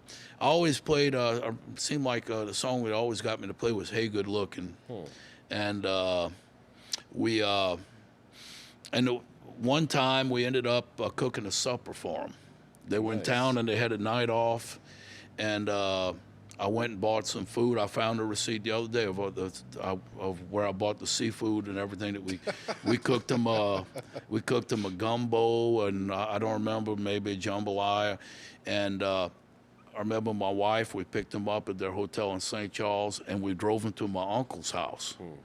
And we had a supper at my uncle's, and then we had a jam session. And they told us, they said, we're going to film the movie La Bamba, because it's our next project. Wow. And After that, they blew up crazy. it was a fun night. And as the years gone on, I've lost touch with them. And like I tell you, when I go where there's music, I just soon be in the back. And, you know, I've seen them a few times, like especially like Jazz Fest, and there's so many barricades and security guards, I don't even bother to go. You know, it's like an act of Congress to go say hi to these, you know. Next time we get them in here, because we've had them in here a few times Yeah. since. It's probably been 5 or 6 years Yeah, since they played yeah. here. But they still do tour around, and so when the world normalizes up again, Yeah. we'll get them booked. Well, it'd be nice to visit with them again like that. Yeah. Years ago, we opened for them. We opened for Dwight Yoakam when he played here in '86. Texas Tornadoes were a lot of fun. That would have been good, yeah. We opened for them, Marcia Ball, different things, you know. Yeah. Are there? We've talked about this before, you know, What's that? not on the program, but just different ways to try and present Cajun music with other things. Are there any certain bands that you think, not specific bands, I mean types of music, like I don't like know. we say, because Oh, it gets Tejano a would be little- great. Yeah, to pair up. Oh, with. that would be fantastic. Well, I'm saying, what kinds? Would it be more country stuff, more bluegrass Yeah, stuff? I guess so. Yeah, I know, or the the folksy, you know. or maybe a band like the Lost Tex Maniacs or something like that. yeah. Or we opened for Dwight Yoakam. We always had a good response. He's got a lot of songs that feature accordion. You know? Well, what was interesting was when we did these shows, it was early on when I played here, and then as the years went on, they never asked me to do anything like that. But what was neat about it, it got us to play for a whole different audience. Yeah. And, you know, it's like we were something completely different. And but we always had a good response, and it kind of, I thought it was a neat thing to do, you know. No, it's something. I mean, with the way the world is, when we get to start putting on shows again, Yeah. you know, we don't know what kind of form shows will be, because who knows if people, let's say, you know, everyone is healthy, there's no more virus. Maybe the mentality has changed, where the art or the practice of going to crowded concerts might be a thing of the past. We don't Well, I even sure know, hope you not, know? huh? Exactly. I sure hope not. Like, it might just Wow. take some time before things normalize again. It's so hard to people- believe. I will say, comfortable. for me personally, I feel worse for like younger musicians. You know, I've had 40 good years, and I mean, I still would like to keep playing, but Well, you're not I hanging feel it up worse. yet, Bruce. I feel worse for like the younger musicians that would want to keep experiencing a lot more if they don't get to experience a lot of that. You know, playing nice festivals and people like you say, being like crowded, enjoying music and stuff. you Well, know? something that's good about what you've done in the past 40 years around New Orleans is you've built up a real community of people that like the music, they like the dance, they like each other, they like to hang out. And more specifically, another want me to- reason to bring out another one of your visual aids. You are the best guest, by the way, because you're the only one who's brought lots of accoutrement. Visual aids. You have Well- accoutrement. Tanner, zoom in on this. I don't know if we'll be able to scan it properly. I should have cleaned it a little bit before I brought it. That's all right. We don't sitting, need to- It was sitting behind some furniture. It has a little Yeah, dust I was on gonna it. say it was keeping the table what straight. what this is, when you know, playing here for 30 years, I'm talking about the community that you've built. probably about 1,400 times, we had a large group of regular people. These are all locals. Yeah. These were not tourists. And these 250 or so people came almost every week or once a month. They were regulars. Yeah. And most of these people all got to know each other. Yeah. It became like a family, and they would make parties and stuff. And somebody compiled a bunch of the pictures of what they call the regular Tipitinas dancers at the time, and that's it. It's from those couple of years right then, you know, early 2000s. There's no other bands that have their fans do this sort of thing like this. That's kind of what I'm getting at. Oh, okay. But and I'm It goes proud. to show you the community that you've helped build. Well, thank you. I'm proud to, you know, it's harder to sustain something over many years. Now, granted, you and I both know the crowds have dropped down. And I wish they'd come back. They may not. Who knows if they'll ever come back? You got to get more younger people involved. And well, we have some ways, and I know we've tossed around certain ideas. One of the things, and it would be crazy for me not to mention this, the fact that I have a giant can of red beans on the table in between us, is we brought back the free red beans. And Blue Runner, I'm giving them a shout out because we didn't get to fulfill the full year sponsorship. They donated beans for an entire year. We still got some cans of beans left over. This is yours, by the way. You're taking this home. oh well, thank you. Very So you can, much. when you have all the kids and their boyfriends and fiancés come over, you can cook a big pot of red beans for everybody. Well, that's when they stopped the red beans. I thought it was a mistake, and I told them that, but they wanted to cut cost a little bit, and really when they cut the red beans, the crowds were still pretty good. I mean, they weren't the peak Was crowds. it still while there was a kitchen though too, huh? Well, Or they pulled out the kitchen. Yeah, that around was the about same the time. same time Like they that- put air conditioning in. Yeah, maybe around the year It was about 2000, 97 1999. when Brolin, the previous owner from the Yeah. current owners, had it. He got rid of the kitchen and added air conditioning. Yeah, and I thought it was a mistake because people like the red beans, and of course, the last few years I was playing before I stopped the 30 years. They wanted food, and they said I should bring the food. And for a few years, I would bring beans every Sunday and was a caterer before I set up my music. I remember and, it was. and stuff. It used to be you and, spend 45 minutes setting up your amps and your accordions, but then it turned into, well, let me spend 30 minutes setting up a crock pot with beans. two crock pots, yeah. Two crock pots, And well, I wanted to keep it going. I felt like it was a tradition that needed to stay. And I'll tell you this, Tank. I've told this to many people. I'm not telling you because I'm sitting with you, and I might have told you this before. You're the reason I came back to Tipitinas. Thank Period. you. I appreciate it. I had stopped playing here for 3 years, and I remember you talking to me by the Orpheum Theater, and you had called me and so forth, and you said, we'd really like to get you back. And you got me to thinking about it, and you're the reason I came back because I've always liked you. I always felt a rapport with you, serious. And I appreciate that. I felt like you valued what we did and wanted us back. And then, of course, when Galactic bought the place right after that, and Stanton Moore came up and told me, how much he enjoyed it and that he wanted us to play here, that reinforced it, for me to. And, of course, we did a little bit over a year, once a month, before the pandemic hit. So, but I just thought I'd mention that. No, I appreciate it. It's very sweet of you to say. But, it seemed, because, I had gone away from Tipitinas for about a year and a half there. Were you? Yeah. I had taken a sabbatical from Tipitinas. Oh, you mean after I left? It was, I think, right before. We were still doing them. We had cut down to every other week for a while, and then it went to about. It was hard It was hard to know what was going on because exactly. That was. I don't want to name names and talk bad of previous. No, it's whoever else was making those decisions at the time, but it was like, hey, this thing isn't making money. We should probably rethink it. And in my head, it was always, this has been going on for almost 30 years. And we're not losing money from it. So the fact that even if it's breaking even, there's never a thought of why are we doing it? We're doing it because this is one of the only places people can even view this type of music in this city. You can see it around Louisiana, it's around, but where are people going to find authentic Cajun music in New Orleans? There's very few outlets for that sort of thing. Right. And considering that the Fado Do had built up a literal global audience where every single week we did this, someone from a country that is not the United States was here saying, we've been waiting to come to New Orleans because we wanted to come see this.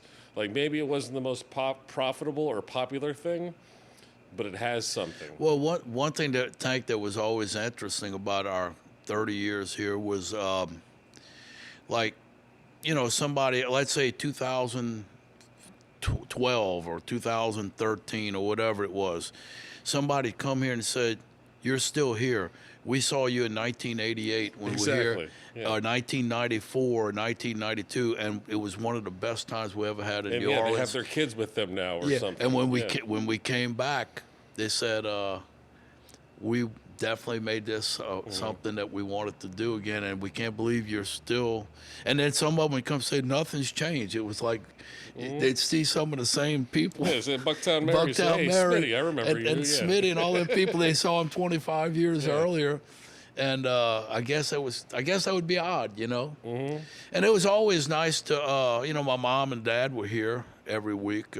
Basically, my mother, oh God, she knew all these people, and they all liked to visit and talk and all. My dad would usually hang out with Tyrone by the soundboard, and they would talk a lot. And of course, Tyrone Powell ran sound for us for probably close to 25 or to 30 years or something like that. No, you know, love Tyrone, but something about your parents, I never met them. No, you never did, huh? I didn't start working the Faderdos till 2010, and I believe they had passed a couple years before Right, in a car accident, from what I understand. Yeah. I've never heard anyone say anything bad about them, only wonderful things. Yeah. So I wish I could have known them. Yeah. And so they enjoyed it, and they always supported me with music. They, you know, boy, they were great.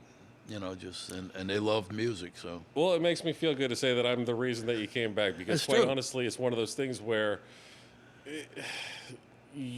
aside from, like I said in your introduction, the fact that no one will ever come close to the amount of performances on this stage as you have. Like, that is, as wonderful as the history of Tipitina's is, it would be missing a huge piece if it didn't have Bruce Daigrepont and the Cajun Fado. Well, thank you very much. I appreciate That's why it doesn't bother me, even if we're only doing it once a month.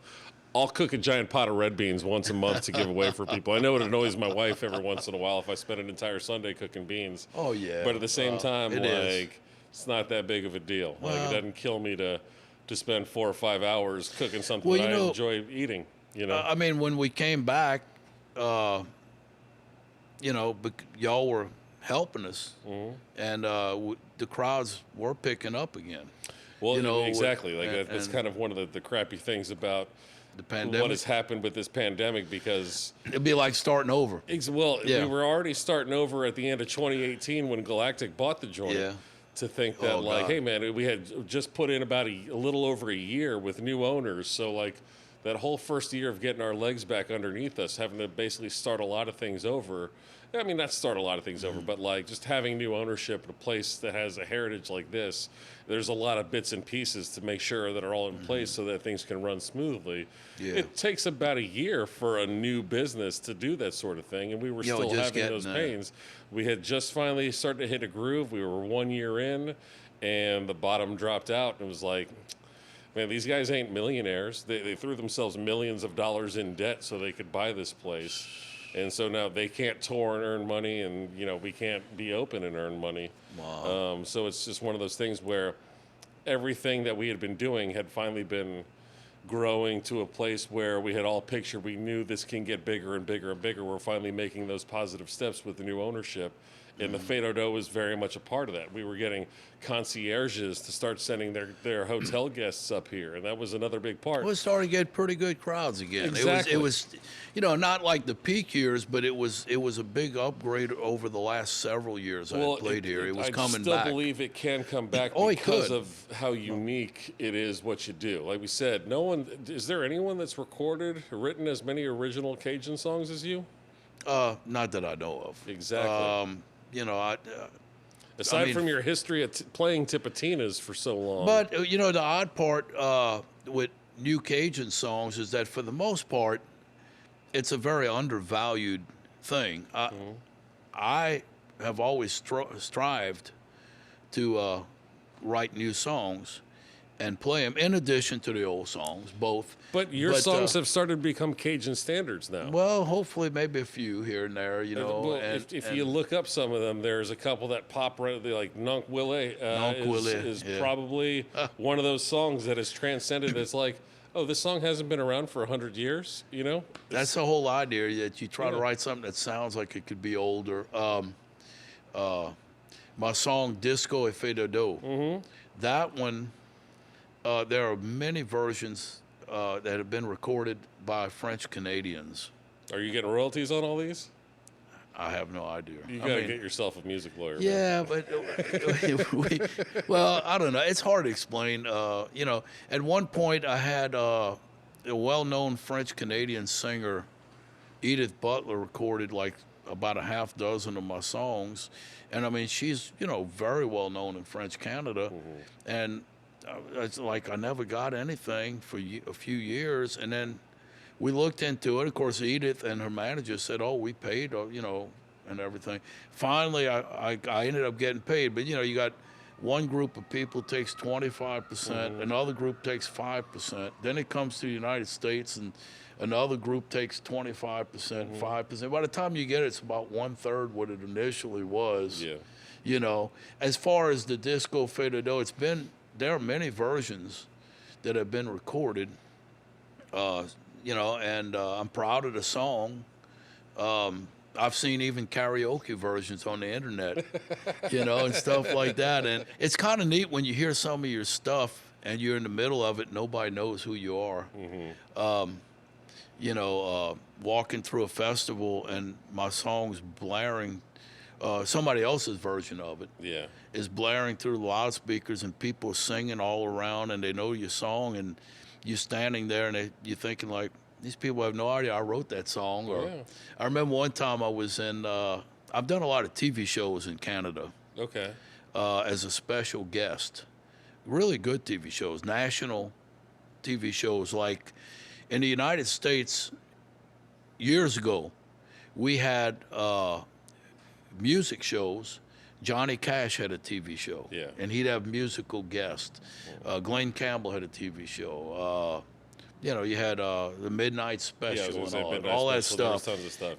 And so I've done this particular show. I've done a few of them in French Canada, and they fly me up, and I go play with the band that plays and backs all the musicians. They know my song. They learn my songs.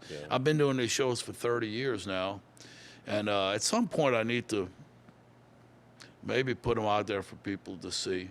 One time I was making one of these TV shows, and I was flying home about daybreak. I'm going to the airport, and I get in a cab in Moncton, New Brunswick. And I noticed Moncton, New Brunswick is half French and half English speaking. Okay. But I noticed the cab driver he's driving me to the airport. I'm by myself. He had a French name. So I started talking to him in French, and he said, "Je viens de la Louisiane. I'm from Louisiana." "Oh, oui, oui. Ma chanson préférée vient de la Louisiane." My favorite song, he said, comes from Louisiana. So I said, "Mais quelle chanson c'est?" What song is that? "Acadie à Louisiane." And I was like, "Oh, ça c'est ma chanson." I said, "That's my song." And then he couldn't believe. He said, "No, no, monsieur. No, no." And he said, "Ma chanson." "No, no." And he starts naming all the bands in that area that played a song. Les Bootleggers. And he names all. And I keep trying to convince him it's my song. He wouldn't believe me.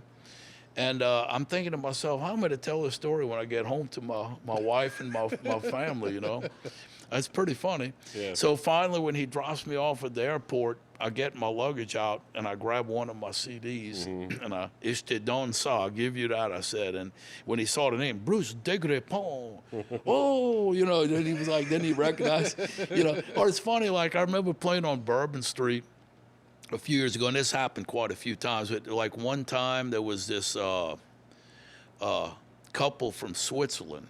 They were French-speaking Swiss people, and they were having a great time. We were playing at the Bayou Club on Bourbon Street, and anyway, I got to talking with them. We're talking in French and all that, and they were on their honeymoon. They had just gotten married, and they were here on the honeymoon. And they said, yeah, back home we listen to Cajun music. We listen to like Bruce Daigrepont, and they named 2 or 3 of them. But my name was the first one. I'm like, "Ça c'est moi. That's me." It's just funny when things like that happen. A lot of times I've had that happen, and people, they don't know what you look like or anything, but they know your name, or it's pretty funny. That's great. When stuff like that happens, or I want another quick story out of you. We're What's getting close on the time. Sure. I don't know if this is even one that is a real story. You've only had the one drink the whole time, and I'm on at least my third glass. I'm not the drinker. You are. I guess so, tank? yeah. John Fogerty, you're a fan of his, right? Yeah. Tell me about the John Fogerty incident with trying to record a song that he wrote. Well, I even got. I'll only bring this up because the song that ended up coming of it, because I've heard this story before, so I'm asking you to tell a story you've told before, is probably one of my favorite songs of yours. At least definitely to watch what live. happened was, I've been a huge John Fogerty fan, and I love the way he wrote songs. And I've tried to take. He writes great songs. I've tried to be, and his voice was just, grabbed you. And I tried to take basically the same approach to my Cajun French music. And at one point, I took the song "Run Through the Jungle," and I got on the chorus, da da da da da da da da, and then I translated it to Cajun French, and I went and recorded it with my band, it sounded good. It was mixed and everything. Well, we sent it off, and the people that owned the copyright were Fantasy Records, and they came back and they said, "You can't put this out. You rejected it," and what they said was something to the effect that I could put it out, but I had to have word to, like the French translation had to be word for word. Now, anybody that speaks more than one language knows it doesn't work that way. It can't. There's always something lost in translation. I took the words and translated his song to French with the same concept, but it's not word for word. That doesn't work when you go from one language to another. Or verbally, So, and it sounded really good. Well, I tried for a couple of days to rework it word for word, and it just didn't work. Then I finally thought about it. I said, doggone it. I said, I kept the bass track and the drum track. I said, I'm going to work something on top of this. That's not going to be the same thing. It's going to have the same. It has the same flavor. Yeah. But it's not the same notes and stuff. And I rewrote the song. I call it Job et Lâché, the Devil's on the Loose, which is the same theme basically. And but it's instead of da da da da da da da da, mine is da da da da da da da da da da da da da. It's just he's got different notes, but it worked. The challenge was for somebody like me that's never studied music was to find something to put on top the same bed of rhythm section that fit on top of it, but yet had some different notes on top of it. And when you and Gina go back and forth towards that bridge, in the second half of the song, that is the highlight to me. Like every time y'all play that song and I'm here, that is when I stop looking at whatever, talking to whoever, and stare at the stage, because that is my favorite part of every performance that y'all play. Yeah, it's fun. It's fun. It's a little less. It's not specifically Cajun. It's almost more free-form rock and roll jams that I'm used to seeing. Maybe that's why I like it so much. But you know what I'm proud of, and I've always this is what I wanted to do, and I'm proud to say we've done it. Is that we can play something like that, but we have no electric guitars, we have no keyboards, we have no horns, we have nothing of the more rock and roll modern type stuff. It's still centered around the fiddle and the accordion. Fiddle, accordion, rhythm section. And a little tight rhythm section. And, because like I say, adding... That's fairly uncommon also for Cajun music, to have a drummer and a bass player. At least traditional Cajun music. Yes. Yeah. I tell you what, as far as I know, I was the first person that did that. Okay. I started doing that. I had a guitar player that played with me, and in early 1984, he quit the band. And I thought I was going to replace my guitar player, because we were always a five-piece band with the electric guitar, the fiddle, the accordion, bass, and drums. And he quit playing. So I said, I got to replace him. So I tried out some musicians, and some of them were really good. One of them was Hodges, if I know that. Rod Hodges eventually has played with the Iguanas for Okay, all right. decades. This is before the Iguanas existed. Okay. And Rod Hodges came over, and he was interested in playing. But this before, like I say, before the Iguanas existed as a band, and they were all good. It wasn't that. It's just I started playing without the added instrument, and the sound was a little bit more sparse, I guess you'd say. And I kind of liked it. It was kind of different. It seemed like I could hear my voice better. And so we would show up, we'd play with the bass and drums with no guitar, and people say, "Where's the guitar player?" Nobody had seen that. Now, a lot of people have copied that. You know, we were doing that on Bourbon Street and everything, but I believe we were the first ones that went like that and played Cajun music. You're a trendsetter, man. Well, I don't know. It just happened. But anyway, a great Jazz Fest story involving John Fogerty. Oh, yeah, sorry. I'm sorry. All right, Go if ahead, you yeah. want to hear it. Yeah, no, I want to hear it. Okay. 88, I was playing Jazz Fest. And like I say, I was a huge John Fogerty fan. I had all the Creedence albums. Anything he put out, I'd buy. And I love, you know. And so, but the thing is, if you were a fan of John Fogerty, okay, from 1972 or 3, whatever, all this time, for the most part, it's like somebody had died or something. It wasn't like you were a fan of somebody was like you never saw him on TV. Yeah. You never saw him for decades at a time. He didn't record. He was in legal trouble. Yeah, and there was things. a big falling out with the band. Yeah. Well, and all these things, you know, and he had legal problems with the record company, and it's really sad because I wonder how many more hits he could have written.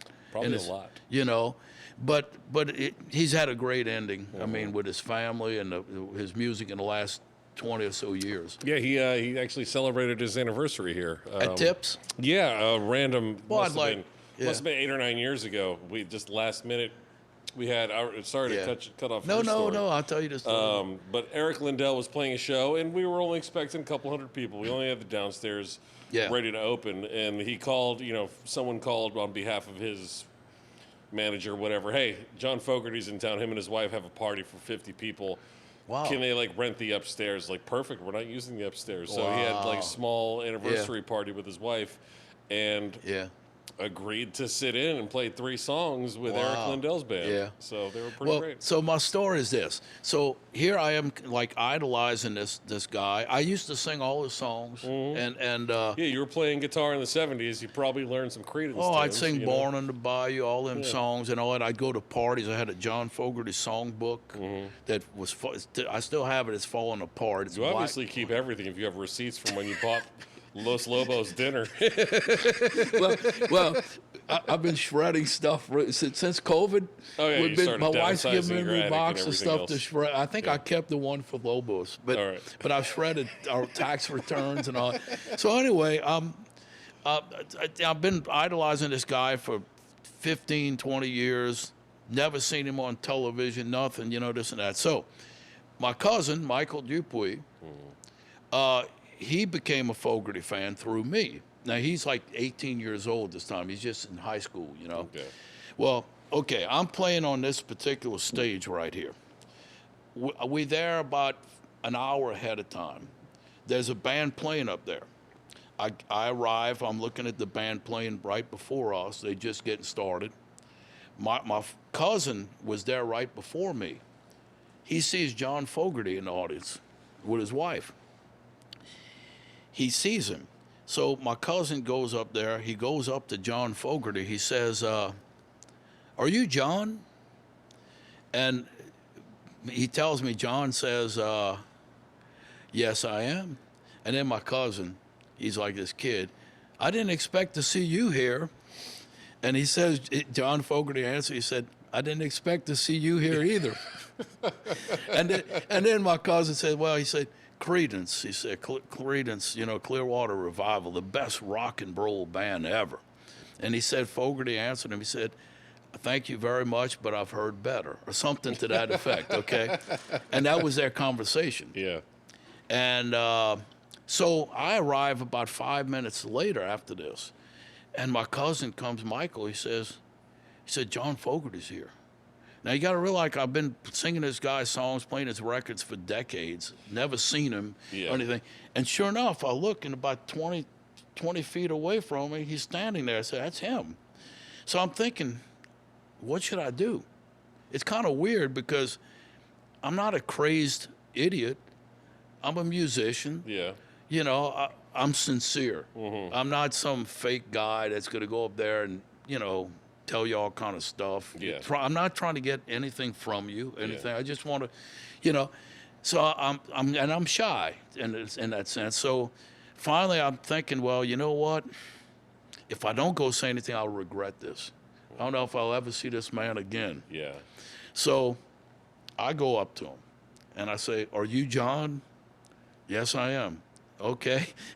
I said, I've been a big fan of yours for a long time. And I said, I play Cajun music. My band's playing next, you know. And his wife was next to him, and I could tell, I guess she was getting a little tired of this kind of stuff going on. I didn't feel too comfortable. Should we be backstage by ourselves where no one bothers us? Whatever, because he was just right in the audience with his baseball cap on. Yeah. Most people probably had no idea who he was.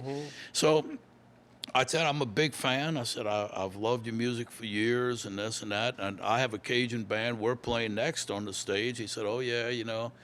And so then I said, I've loved your music all these years. I'd like to give you a copy of my album. Now, it was a vinyl album before CDs were really coming out. And he answers, he says, well, he said, I really appreciate it, but he said, I really don't feel like carrying an album around a festival. And, of course, at that part, my heart just kind of did this. It was like, oh, wow. And then I left. It was, like, so disappointing. Yeah, you know. but who would want to have to carry I understand. a Well, yeah, wait. a jazz I festival understand. So, I mean, he was nice, but he didn't know who the hell I was. No, it's like, hey, I might throw this away if I have to carry it around all day. Oh, Maybe I know. just keep it. I know. Yeah. So anyway, but he said that, and of course I was disappointed. So I left, and I'm backstage, and we're about 5 minutes before we were about to have to get on stage. Who do I see running up to the barricade? Now, I'm standing by the barricades, you know, behind this barricade. It's John Fogerty jogging up to the barricade, and he comes up to me. He says, I thought about it. He said, I'd really like a copy of your album. And, you know, he didn't know who I was. Yeah. He just started, I guess he started thinking, you know, I could, this guy might have let this guy down, you know. It showed he was a real nice guy, okay. Was this your first album? Yeah, my first album. So, but the sad part was, by the time he came and said he wanted a copy, I didn't have any copies. They're in the record tent.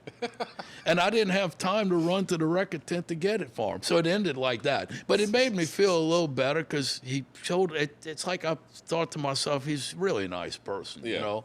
And so about a month after that, I get a phone call from Wavelength magazine, which was predated Offbeat. Yeah, it was the local music find some magazine. of those online. You can get some scans. Wavelength calls me up. They said, we're doing a story with local musicians and who have met some of their musical idols. And do you have anything, you know? I said, I got a story for you. And I told him the story. And I told him, I didn't say anything. I just said the overall thing was disappointing. Because I would have liked to have given him the album and talk a little bit, you know. But I understand he didn't know who I was, but I didn't say anything bad. I said I understood, you know, he didn't want to be you know, with this album and this and the fact that I couldn't give it to him. Yeah, that was it was disappointing. Well, it printed. The next year I'm playing Jazz Festival. When I got off stage, who was waiting by the barricades to come talk to me was John Fogerty and his wife. and we started, I said, hey, John, you know, and you know, he knew who I was and this and that. And we talked probably for about 20 minutes. At one point he says, I saw the article. And I had no idea what he was talking about, the article. But he saw the article, one of the things he told me, and we talked a good while, maybe 20 minutes. It was nice. He said, I recognize some of your tunes. He said, I've been on Swamp tours. I heard some of these songs you played on the Swamp tours I've been on. And then when I got home, I started thinking, the article. Oh, it was in Wavelength. He read it.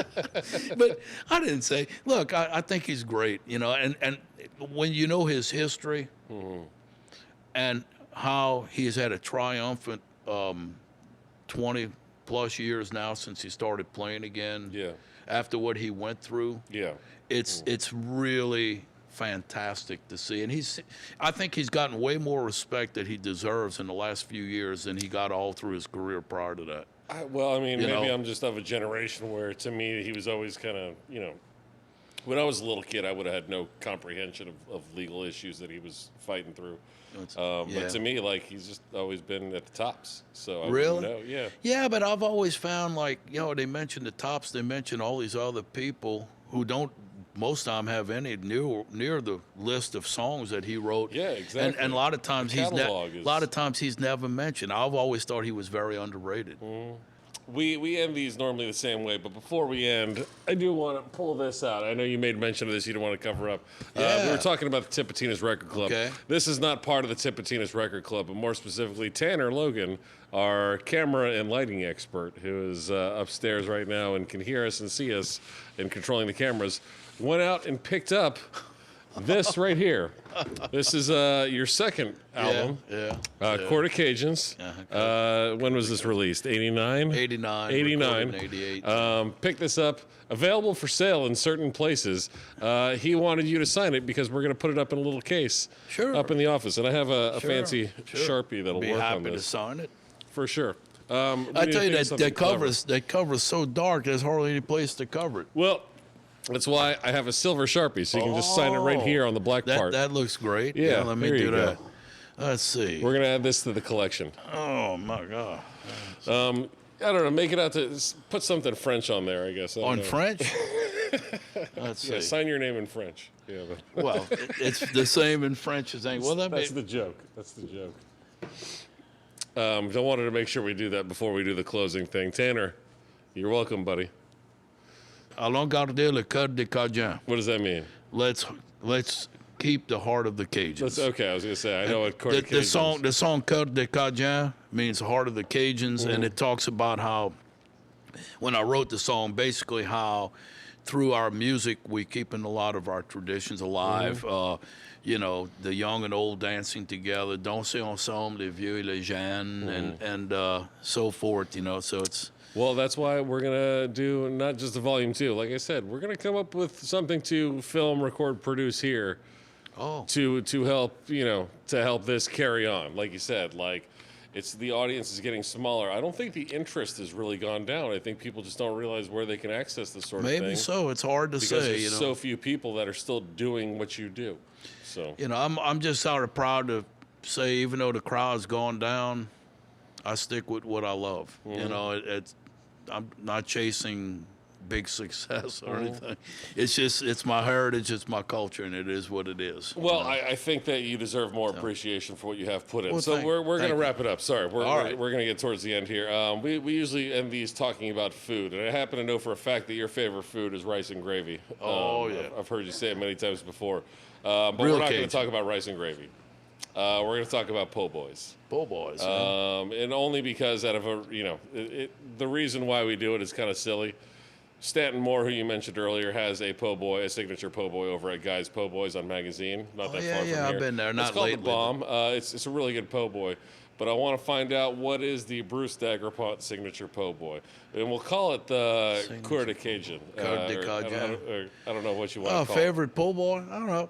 I guess I'd be partial to fried oyster po' boy. No. I don't want you to just pick what your go-to is. Oh, you mean where? I want you to determine you're going to create your own signature po' boy. You want me to create a po' boy? Yeah.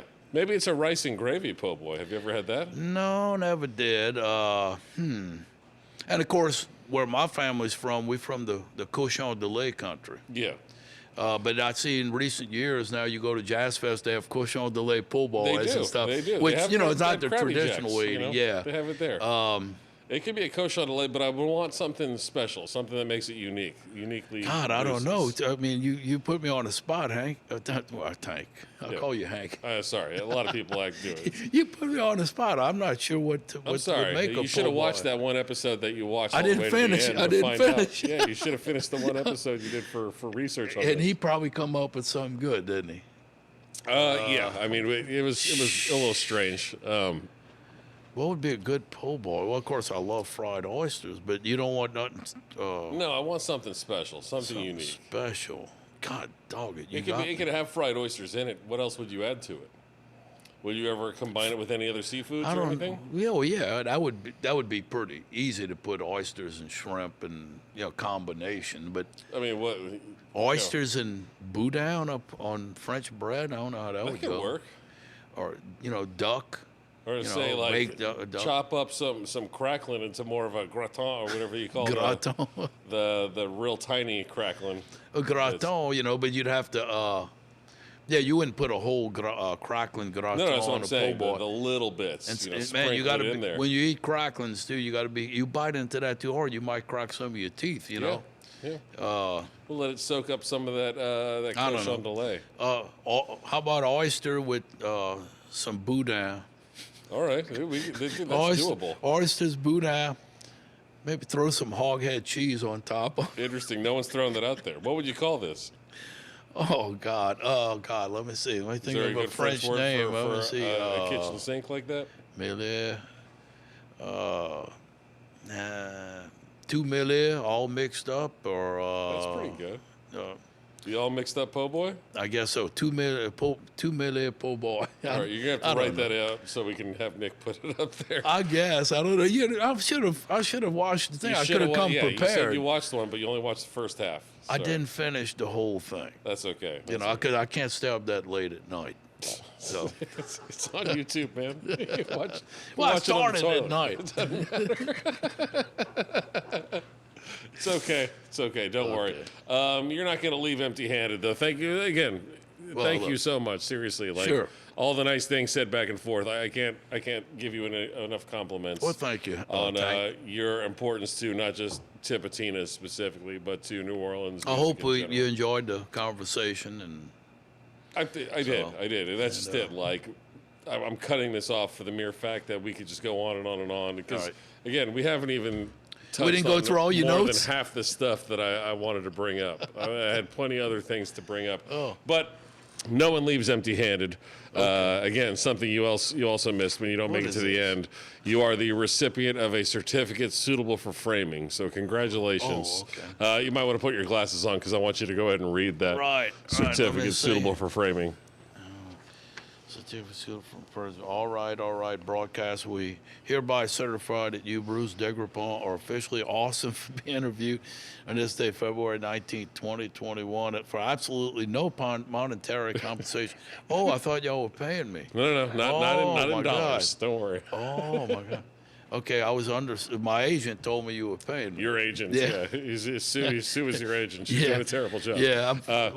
Here is, congratulations and you're welcome. That bottom part is my favorite part. by the way. Okay. And you're Here's a welcome, folder sure. so you don't lose it. Oh, well, thank you very You much. can go ahead and add it to your, what's the award called? Oh, man. I got Your Louisiana Folk Life Center's Hall of Oh, Master my God. Folk Artists Yeah, Award. You put it yeah, up well, next to thank that. you. And you get this can of red beans as well, well, and a can of Crystal hot sauce, our preferred hot sauce of Yeah, Tipitinas as yeah, well. And because I know you're such a tremendous LSU sports fan, Sure. purple and gold Go Tipitinas. Tigers. Go Tigers, Go right? Tigers, yeah. At Orgeron. Thank you again so much, seriously. Well, thank y'all, and thanks to the guys, Ace and Absolutely. Tanner. His name is Tanner. He bought the album. Ace Exactly. and Tanner. Like you said, thank you so much to Ace over here, who was. Are you awake? I'm awake. Okay, good. Yeah, I thought he nodded off somewhere. I couldn't at get the a word beginning. in edgewise. Yeah, I know exactly. Tanner Logan upstairs controlling the cameras and fixing the lights for us earlier. Nick Logan for doing the edits. Thank you so much to Tipitinas for letting us use the space. Thank you to Nugs.net for letting us use your equipment. Hope you're enjoying this on Tipitinas.tv. Remember, if you write an actual letter to the All Right Broadcast Company at 501 Napoleon Avenue, New Orleans, Louisiana, 70115, you sent me a physical letter, I will send you back an actual letter with a sticker. Have you gotten any? None, not one.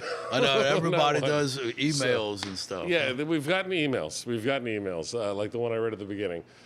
Send a physical letter. I think we can really do something here. I will send you an actual letter back with a sticker.